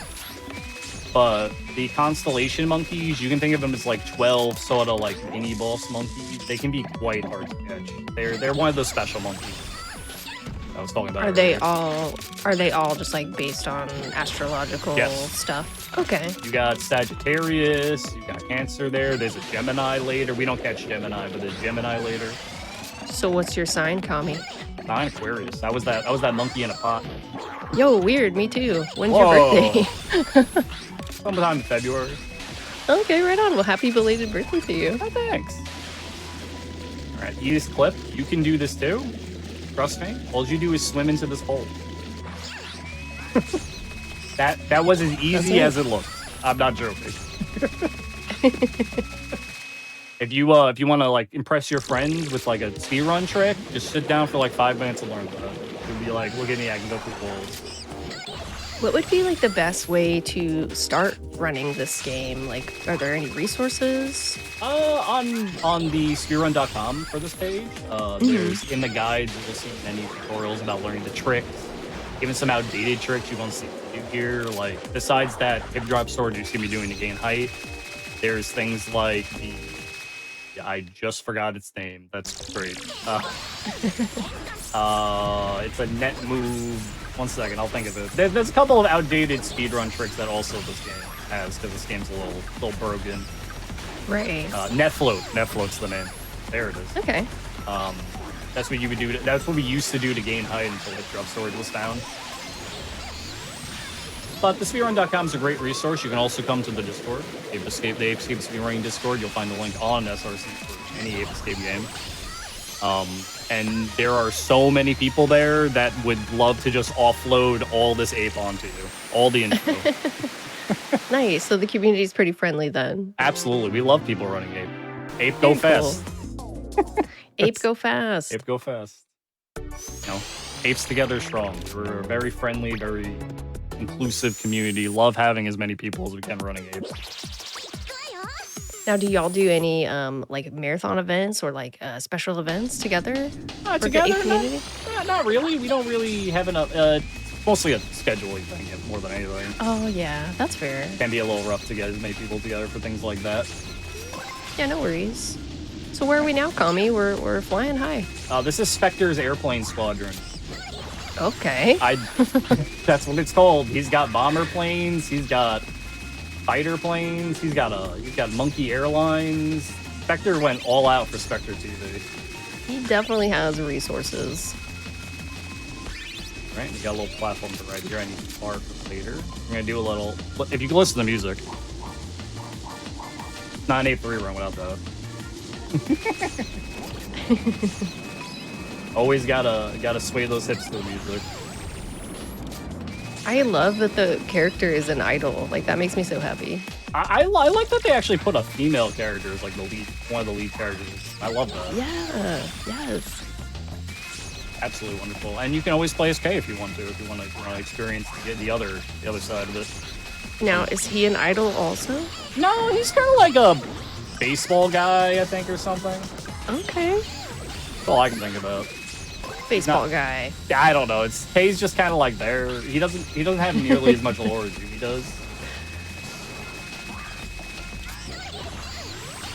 All right, we got this guy, the king, on the plane. That guy gave me such trouble when I was practicing for this.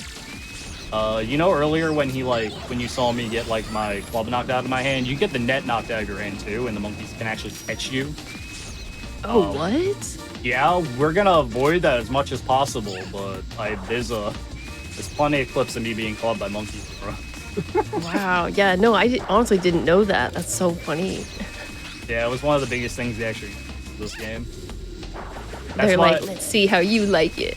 Yeah, literally though.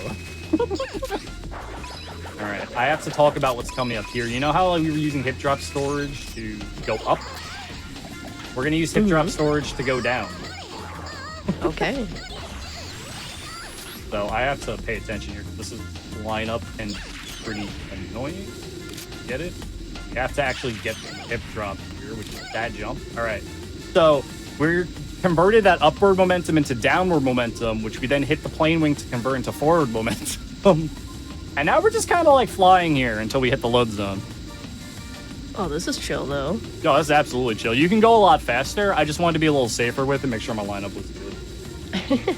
You would hit a button to summon Spectre's blimp, which would then you'd run across the ground again to the blimp. However, you can just, you know, the blimp is there. It's just, you know, you just can't see it. Got Cloaky on it or something. Oh, probably. He has the funds for that. Oh, absolutely. There we go. Love that part. All right, and this is why we play the Japanese version. This is the only reason. There's no ceiling in this room in the Japanese version. Oh, So weird. we can use it to skip all of that you see over there. We're skipping all of that. And we're trying to land in this load zone in this corner. Good. The stage is actually pretty interesting for how much you can skip using hip drop storage to gain height. Because we're just gonna go right over here. You're not even supposed to like come get this guy now. You're supposed to like go through like a little gauntlet of the stage and then come get that guy. So we're kind of like at the headquarters. Yeah, we're at the main blimp. The main blimp, I'd say. The main blimp headquarters. Okay. Yeah, you know, here's all the inner workings of it. I don't know. I've never flown a plane, but I imagine this is what it looks like inside it, right? Can anyone confirm that? 2 last monkeys and we're done with the These guys can be a little tough.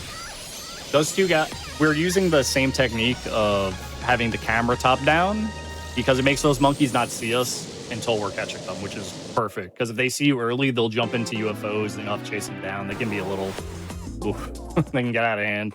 Any monkey that you let go gets out of hand real quick.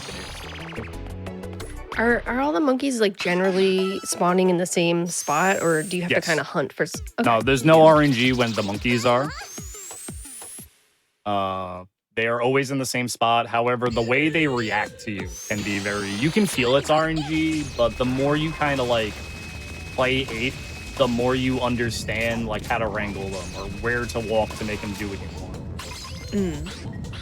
Enemy manipulation. Yeah, something along those lines.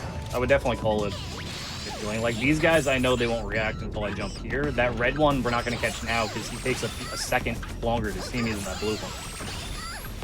So I can just do that and catch them just like that. This monkey over here, you know, he can react. He can jump down. Sometimes he just sits here. But you just kind of have to like play with it. Figure out what the monkey's going to do. You kind of got to get into the monkey's head, you know, think like the monkey. It probably like helps that you've had like a lot of practice and stuff in the Ape games, you know, so you're like more prepared to deal with this sort of stuff. Yeah. The more you play Ape, the more you understand the monkeys, the less RNG it feels, the more you realize that it's more your execution than the monkey gave you bad RNG. Right. If that makes sense. Oh yeah, definitely. Like these guys could be menaces if I don't just run up and catch them. I know that for a fact. I've dealt with that before. Whoop. We just went through a ceiling. Don't worry about it. We're actually in the Kung Fu stage. I didn't mention that. They have a little Kung Fu theme. We got a classic Jackie Chan scene. Jackie Chimp right here. No way. Absolutely. Okay, Jackie Chimp, I guess. That's his name. I didn't name him.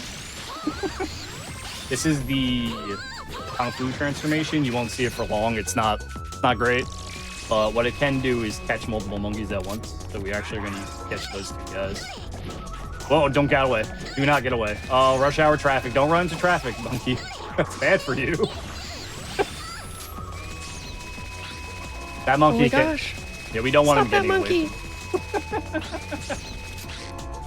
Right. Get this guy down. Help him down. Feel bad for him hanging from that overpass up there. We're like in a Chinatown or downtown China or something in the stage. For the Kung Fu stage. We're going to like some building.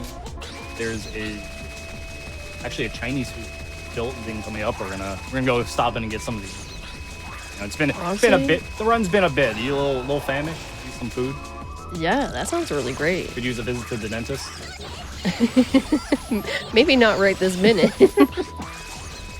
I don't know why there's a dentist there. I love the fun that have sometimes. We're not gonna go see him, but in a back room in this stage, there's actually a monkey like Yakuza leader. Like with the full like tiger rug, and he's got the lavish room and stuff. Oh my gosh, that's perfect. Yeah. Also in the stage, which you know, we can actually go see him really quick. We don't normally, but I think let's make a stop for a special monkey. Yeah, let's make a pit stop. Make a pit stop for special monkey. Normally we're gonna catch these two guys real quick. And I'm gonna get some green goo here that's gonna fill up my meter. We're gonna catch another monkey. There's a monkey sitting at the table to our left right now eating. We don't want to disturb him. He's having a meal. So we're gonna go get a special monkey quick that I love. Because I am a big fan of Mahjong. I don't know if you are. I am. I really want to learn how to play proper Mahjong. Proper Mahjong? It's not too hard. There's definitely not learn resources. I just gotta get this. There it is. I'm like... Dude is at a Mahjong table playing with some robots. Love this guy. He's even got a little Mahjong piece in his hand. Great monkey. Love that guy. We don't catch a lot of those monkeys in the run. Even though they're funny, they're cute, they're like casually hilarious, great find. They're just a little out of the way. I like that you showed us that though. Thank you. Oh, that was cool. You gotta see all the cute things in Ape Escape. This is Uki Red. He's the Kung Fu master. I think he's supposed to be Bruce Lee. Okay. We're not gonna question how he fights. We're just gonna accept it. I messed it up though. There's a certain thing we're trying to get him to do, a certain like strategy, like a certain attack pattern we're trying to make him do. He's not doing it, so we're gonna see his fire attack. This is fine though. This is gonna let us damage him really quick. This is a 3-stage boss. We gotta climb the tower, fight him in the tower. Second stage is lights out. It's about the same. And we're going to do the same pattern every single time. We want to get stunned. We're going to wait for him to do this attack, and then we're going to hit him during it.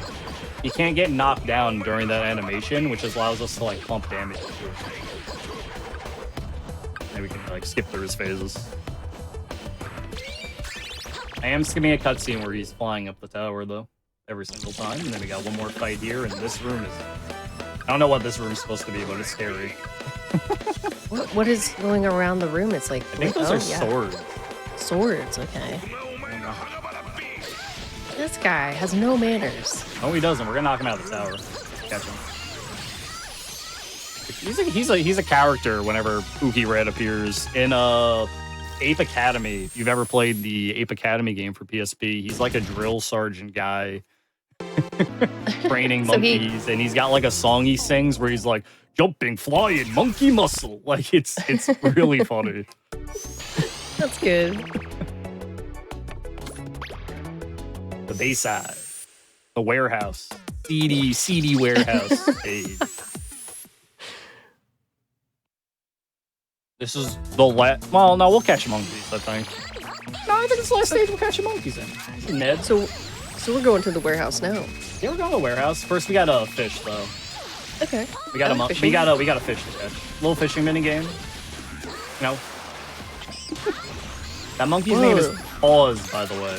Not Jaws. Paws.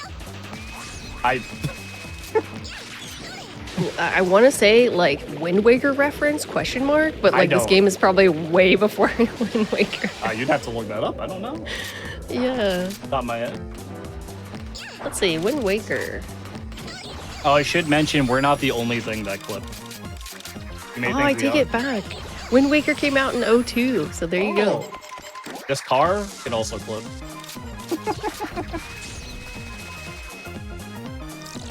Love that. Terminator. I think he's called the Apeinator in this game. The Apeinator. In Ape 2, there's also a Terminator reference, but he's called the Chimpinator. So Okay. I mean, yeah, both of those are pretty good. got me, man. So you've seen when we did earlier with the cars, doing the same exact strategy here. I should note I am standing still till they explode. If I start walking before they finish exploding, they will just drive off while exploding. And I'll have to like get those ones. They'll be like way down the road. And then you got to get into the whole like car chase. Yeah, Everything else. yeah. Don't worry, backing up. Backing up. Should really got like a mirror or something for that car. Alright. We're gonna do another little clip. Once again, we're not the only thing that can clip, and neither is the car. Funnily enough.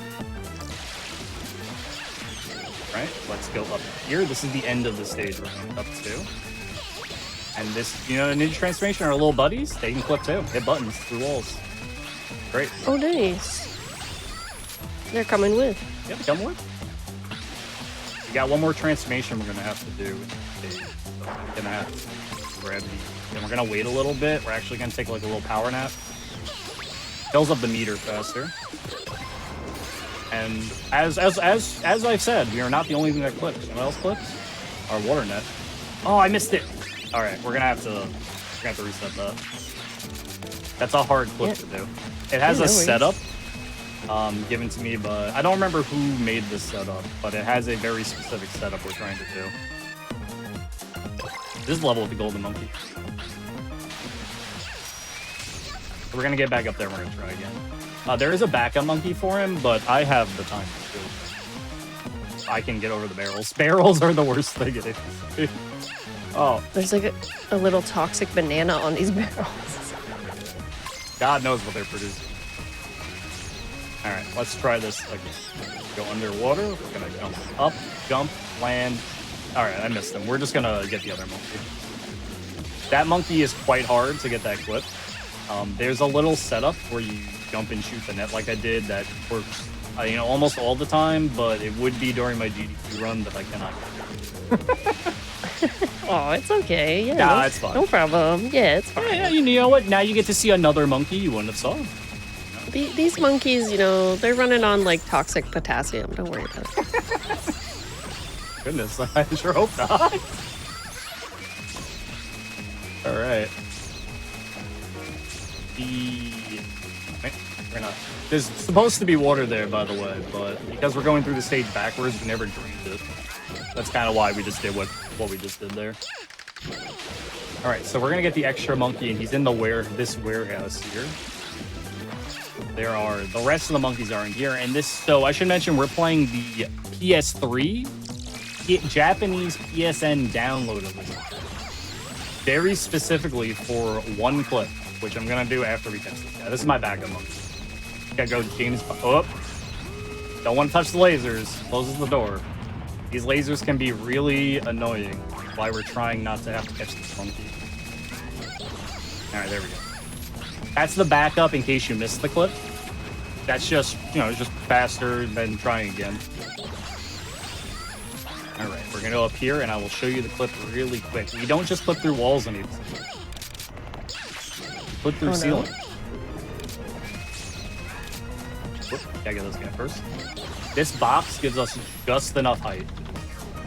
And we're gonna get hit by the fire, and we clip through this. Nice. And then that fire, because we're on the PSN version, that fire does not have a hitbox. So it does not burn up. You can just walk in it. You can actually just like take a nap in it.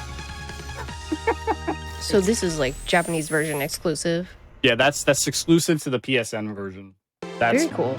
Not the clip itself, but the fact the lava doesn't hurt you. There's a stage later that has lava that in any version of this game, that lava never hurts you. And when they made the PSN version, I think they just copy and pasted that lava. Oh yeah, maybe. All right, so I talked at the beginning about magical girls. Do you think Yumi has a magical transformation? Because she does. Yes, let's go. We are the Cyber Angel. Yes, let's go. And with this is it's really late in the game, but this is the best transformation. She's beautiful. You'll see more of it later, but it is way faster than getting around any other way.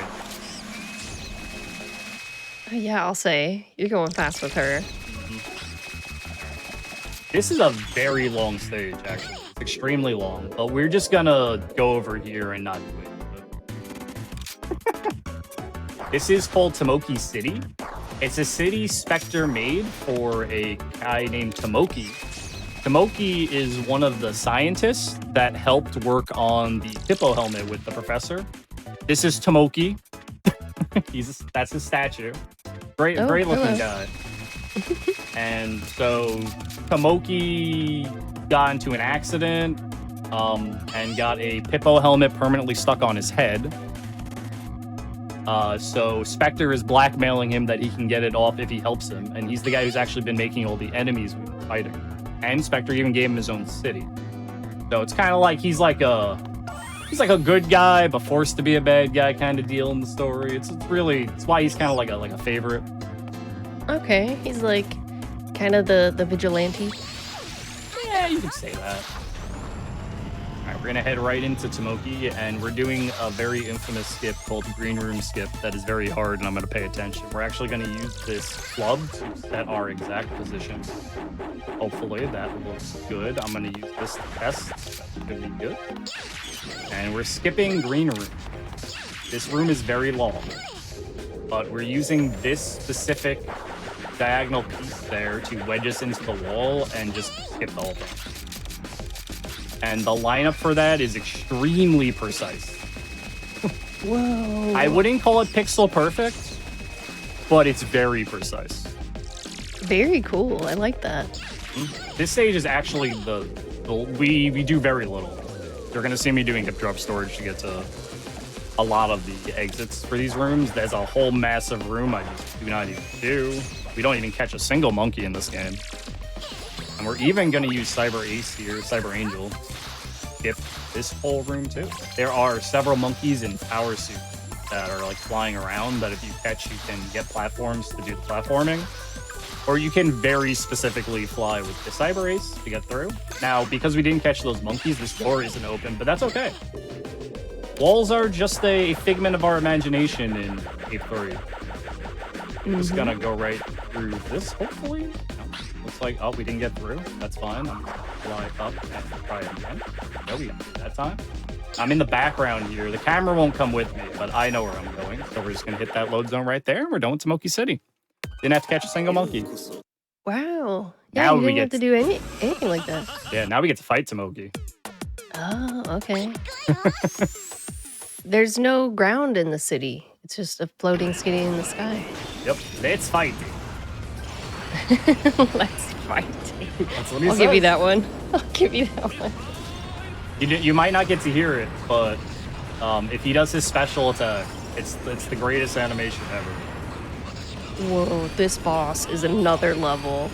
Oh yeah, it's a big mech fight in the city. You know. I think we could hear it. I think it'd be fine. Come on, stop missiling. One more time. There it is. Luxury beam. Love luxury. He's just gonna start spinning and shooting this laser.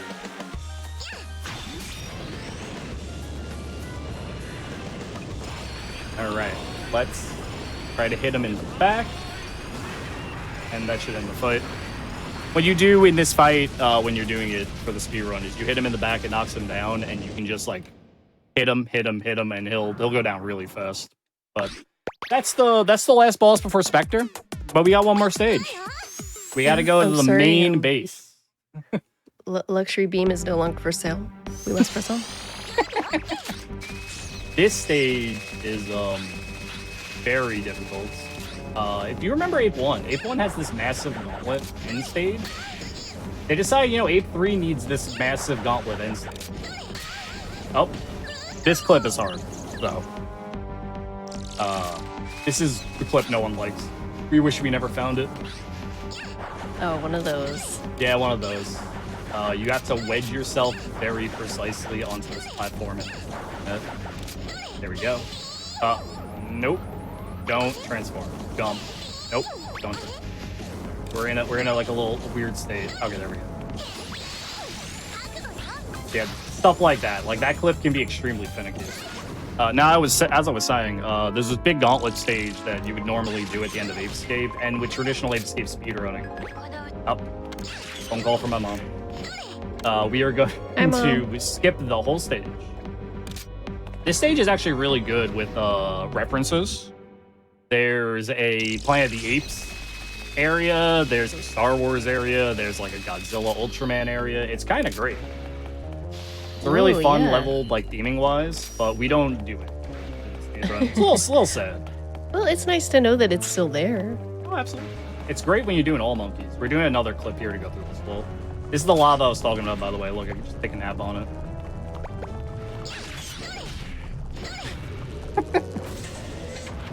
In any version of that game, that lava does not hurt you. You can just jump in it. That's so funny seeing that. Just no damage whatsoever. just jump in and take a nap. It's fun. Yeah. Nice and warm. Yeah, exactly. One more hip drop to get up here. One more cyber ace. It's platforming, fast platforming. Also, we won't get hit by these lasers while we're doing this. Another hip drop here. And the final time you'll see this transformation, a Kung Fu transformation, it's only used to hit these buttons. That they just decided to put at the end of the stage. I guess to remind you have that transformation. Yes, gotta make sure that you know what you're working with. And now for the Spectre fight. End of the game. We have arrived at the end of the game. Wow. And his giant monkey mech. Perfect. He's always got a mech. This one's really big. This is a big auto-scroller, though there's going to be a couple things I'm going to do to speed it up, and a couple important things we're going to point out while we're doing it. We're actually on a platform that's flying around him in space. I've actually gotten out of bounds and explored this area quite a bit. It's really interesting to explore. There's a lot of working parts going on to make this work that you may not know about. Like, if you watch Spectre, he looks like he's actually climbing the tower. When he'll start moving up the tower. He's not moving. He's actually standing in place, and they spawn in new tower above him. And the tower is actually moving and not him. It's really interesting to see like the behind the scenes for like the game design when it comes to like a boss fight. Yeah, that's interesting. So here we're using Cyber Ace to hit his little keys. That's pretty much what you have to do to get through the stage. You have to hit the little spinny, wind-up keys on him. And what we're doing is we're killing the enemies in a way that they drop all their green goo for us, because we only have one transformation stock to work with, so we don't want the timer to ever run out. So these enemies are going to drop the green goo we need. We don't want to pick it up just yet. I got to kill 3 enemies. Because if you pick up enough of an item, it becomes a bigger version of the item, which gives me max. See that little max popping up? That's telling me that it's filling up my gauge. And now we can keep this transformation through all the boss stages, making this fight a lot faster. Oh, good. Yep, we just gotta dodge some shots before we kill the last key, and then we'll move into second to last phase, and then we'll fight Spectre. This phase is a little, you could call it RNG, just because the rockets. They'll lose you time, but it's not that big of a deal.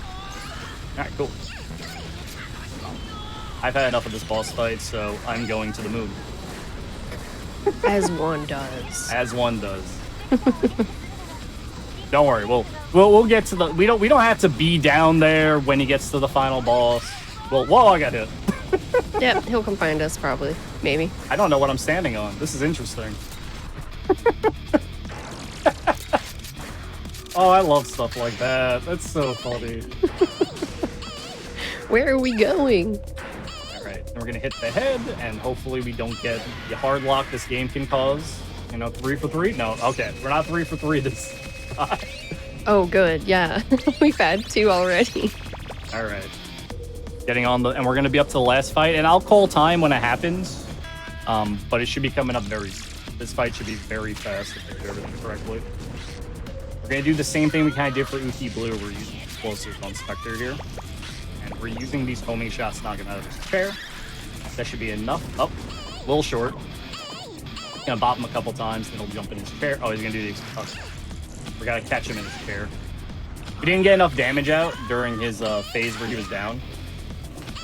Oh, there we go. All right, time should be in 3, 2, 1, time. That's time. GG. Take that, Spectre. Take that, Spectre. Get caught. Now, Get caught. now, we have like a minute. I want to watch this cutscene if that's okay. Cutscene's a minute long. Let's watch it. I mean, we went on a full journey. Let's see it. Spectre has launched a giant hand to karate chop the planet in half from his space station. That is what's happening right now. That's However- quite the plan. However, the ones to come and save everyone in the end, Tomoki. No way. He's telling the kids, he's like, you escape, I'll stay behind to make up for my evil deeds. Oh, well, that's kind of him. Very kind of him. He's a wonderful guy. Absolutely love him. So our main characters are gonna go off to safety. Moki's gonna stay behind. They're like, okay, bye. Yeah, I mean, gonna stay behind. Luxury beam. Great character. So he's the one who made all the robots we've been fighting. He's the one who's worked for Spectre, and he's got his own monologue. He's setting the ship to self-destruct. This is to save the planet. He's gonna do it? He's gonna do it. These cutscenes are really well done. If you watch the cutscenes in this game, they're phenomenal. They're the best they've ever done when it comes to like story and like references. Oh, he's even got his little buddy, 1182. Oh. You know he's a nice guy when he knows all the robot numbers. Oh, yeah, you gotta remember all the little differences between the robots. Oh. Every time it tears me up a little bit to see Tomoki go. Oh, So many luxury beams. so many luxury beams. And then the hand explodes. I don't know why they did it, but if you noticed, they did the Star Wars the rings that they added. Oh yeah. All right, we're not gonna watch the credits because we're actually gonna roll into Mesal Gear. Ooh. Yeah. So tell us about Mesal Gear. Like I'm sure some of us have not seen it, so we want to know. If you've ever been around Ape Escape, at one point in its existence, they had a crossover with Metal Gear Solid 3, a very well-known game. Mm-hmm. Metal Gear Solid 3 got Snake versus Monkey, where you play a snake capturing a monkey. Ape Escape 3 got Mesal Gear Solid, where you play as a monkey that thinks he's Solid Snake. It's the crossover you didn't know you needed. Yep. Let me know when I'm ready to go, and we'll just do this real quick. Mesal Gear's pretty fit. Deep breath whenever you're ready. Whenever I'm ready? All right, I'll count it down then. It's as soon as I hit this button. So on 3, 2, 1, go. All right, let's go. Mesal Gear. We're going to skip all the cutscenes. This game is, however, full of very funny parody of Ape Escape, Metal Gear. They got the codexes. We got our little snake monkeys dressed up as Solid Snake. Fort Banana. Wow. Fort Banana, yep. It's even if you look, you might even notice that it looks very similar to another elevator-esque Metal Gear level. It does. So what we do in this game is we have to hit buttons to open doors to get out. That's the general idea. And we're trying to do it without getting caught the best we can. Same thing you do in like a Metal Gear run. If you've ever seen a Metal Gear speed run, this is going to look actually pretty similar to that. More than Ape Escape speed run, funnily enough. Yeah, we're really switching gears. Yeah, it's like a completely different game. Oh, I'm going to get caught? Did not get caught. Thank goodness. Even made the hard jump right there. Nice. There's a lot to talk about Mesal Gear that's going on. I'm going to try to keep up with it, only because there's a lot of things we're doing. We have our fist we use to knock down monkeys. We have our little banana gun. That gun is a banana, by the way. A silenced banana. Don't want anyone hearing it. Oh my gosh, I was just about to say there's like a little silencer on it. And what we do with the what we're doing is we're just trying to get to the end of every stage. We're trying not to get caught. If we get caught, it's going to cost us like a minute and a half. We're going to hope that doesn't happen because we got to wait down the timer. Oh, just stop. This one's got 2 buttons, but anytime we get caught, we can not only knock down the monkey before he calls in his friends. Same way you do in like a Metal Gear game. Wait, who are we calling? So if he actually gets his call out, monkeys will start spawning in and they'll just start gunning you down. We don't want that to happen. Oh, okay. Now we got our little boss fight against the mech. We have these pineapple grenades that we get from the spot we're standing in. They respawn here. If you notice, there's like the rations on the ground, the ammo pickup. It's as Metal Gear as Metal Gear can be. And they even replaced the cookies in the top left with rations. Oh, wow, they did. All right, we have a little, no duds here, I guess. Yeah, we have a little hearts. There's even the box there. We don't use the cardboard box, but there's the cardboard box. And we're gonna knock this guy down. There's actually, I should talk about, there's an IL strat for this area that is very hard. It is like movement-based, frame perfect to get past these lasers in one try. And when I was getting the world record for this game, I talked about Ito earlier. Ito also runs Mesal Gear, and Ito got that IL strat run, and now I have to get it every time, and it makes the run so much harder. Oh, wow, yeah, I bet. Mesal Gear is a very reset-heavy run. There's a lot of frame-perfect tricks you're not going to see me do. Oh, I tried to climb, that didn't work. Because it would cost me minutes to save me seconds. It's classic speedrun. Oh, yeah. Gotta do it for the swag sometimes. Sometimes. Alright, this boss is an RNG nightmare. This is a UFO we have to fight. Hopefully he plays nice. Alright, he's not playing nice. Yep, he's lasering me. This is a little bit annoying. We have to hit him with 2 pineapple grenades, and he is stun locking. That's one. Right. That was a little frustrating, but, you know, that just happens. That's just part of it. You can have, like, a lot of these runs are doing frame-perfect trips to make it up to that boss, and then he just says reset the run. Oh, I see. I like his little heart beams. Those are cute. Oh, I absolutely love it. That's the same UFO you'll see in Ape 3. It's kind of like a little... That's it. Nothing wrong with that, though. We're actually getting caught on purpose in this stage because it's going to set up the monkeys in this stage or running around looking for me right now. And by getting caught by that camera, they're going to be in all the correct positions to not see me do this.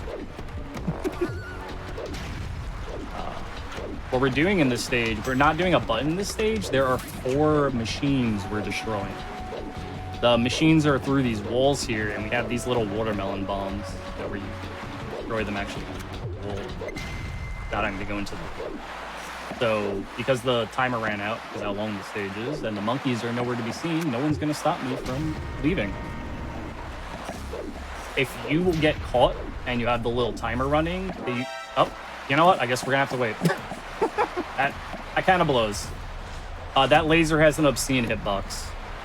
So generally this is what happens when you get caught in the game, is these little gates pop up, and there is no way to jump that gate.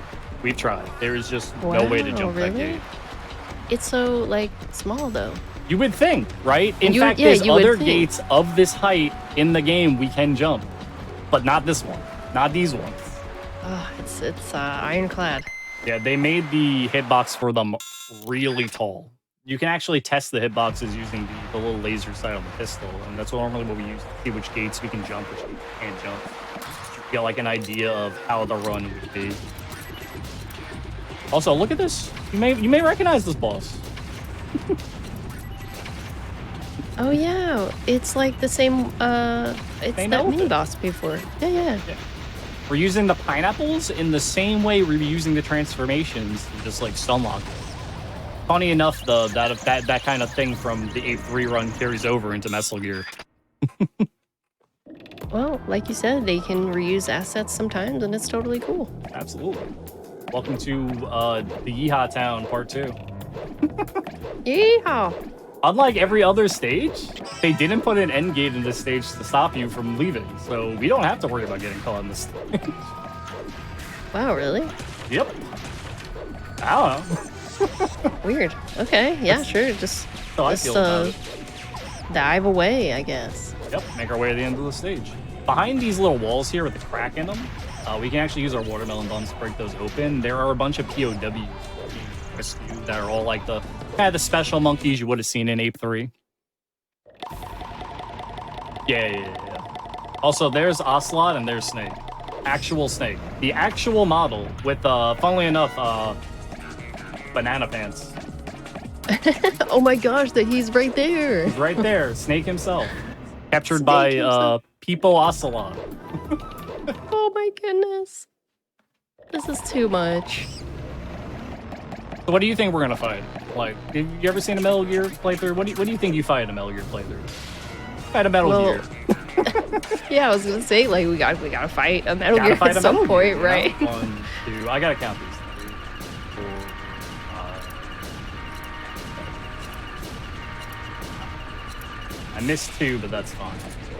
We have a very specific kind of like way we fight this guy, where we're trying to hit him every time his iframes come off with all the pineapple bombs I picked up. I missed 2, so I'm gonna have to do a little bit of extra damage on him, but should be fine otherwise. Oops, watch out for those bullets. You're low on health. Yep, and the missiles. This is kind of the same fight every time for the most part, except oh, he's throwing his own pineapples. His attacks are random. In fact, he could have killed himself with those pineapples. Kind of said he didn't. Oh, I'm gonna get hit.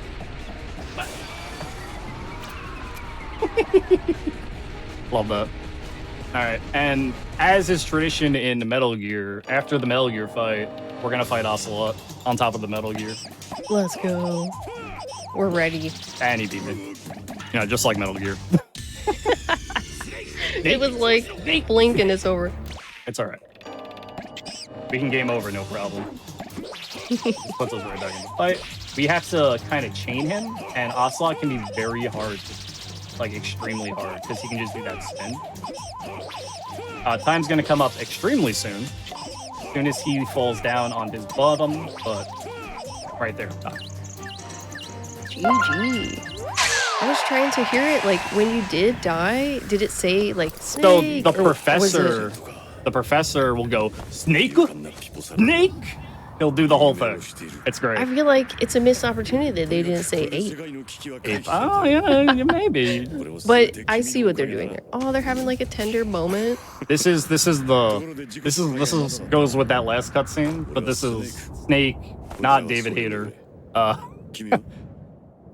And Pippo Snake, you know, having a conversation.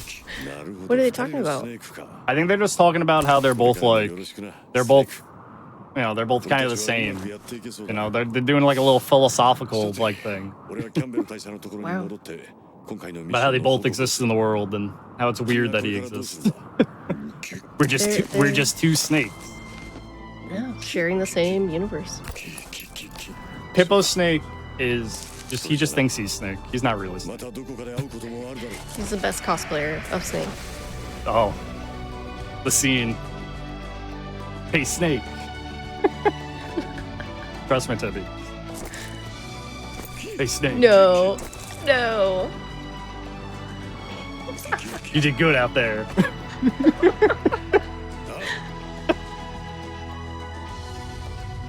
So beautiful.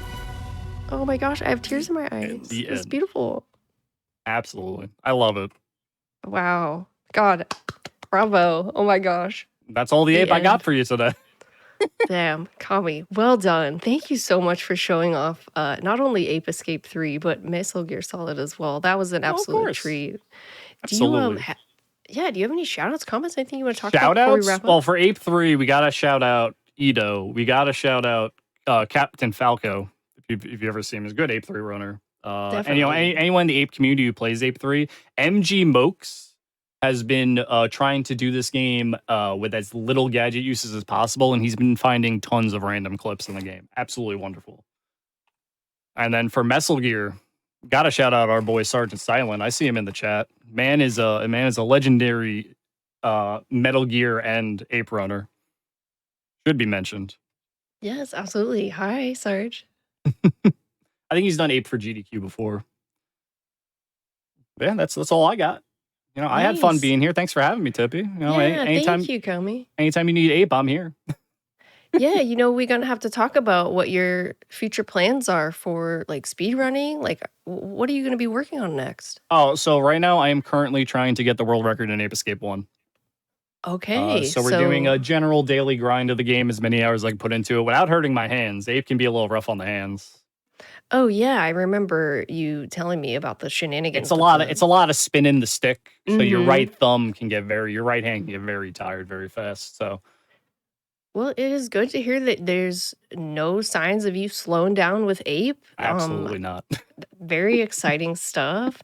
I will say to those of you watching, if you had a good time watching Ape Escape 3 and Mesal Gear Solid with us, please follow Drunk Kami here on Twitch.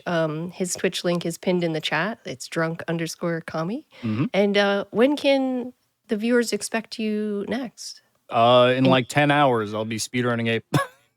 There you go. 10 Bright and hours. early tomorrow morning. Get some sleep, everybody.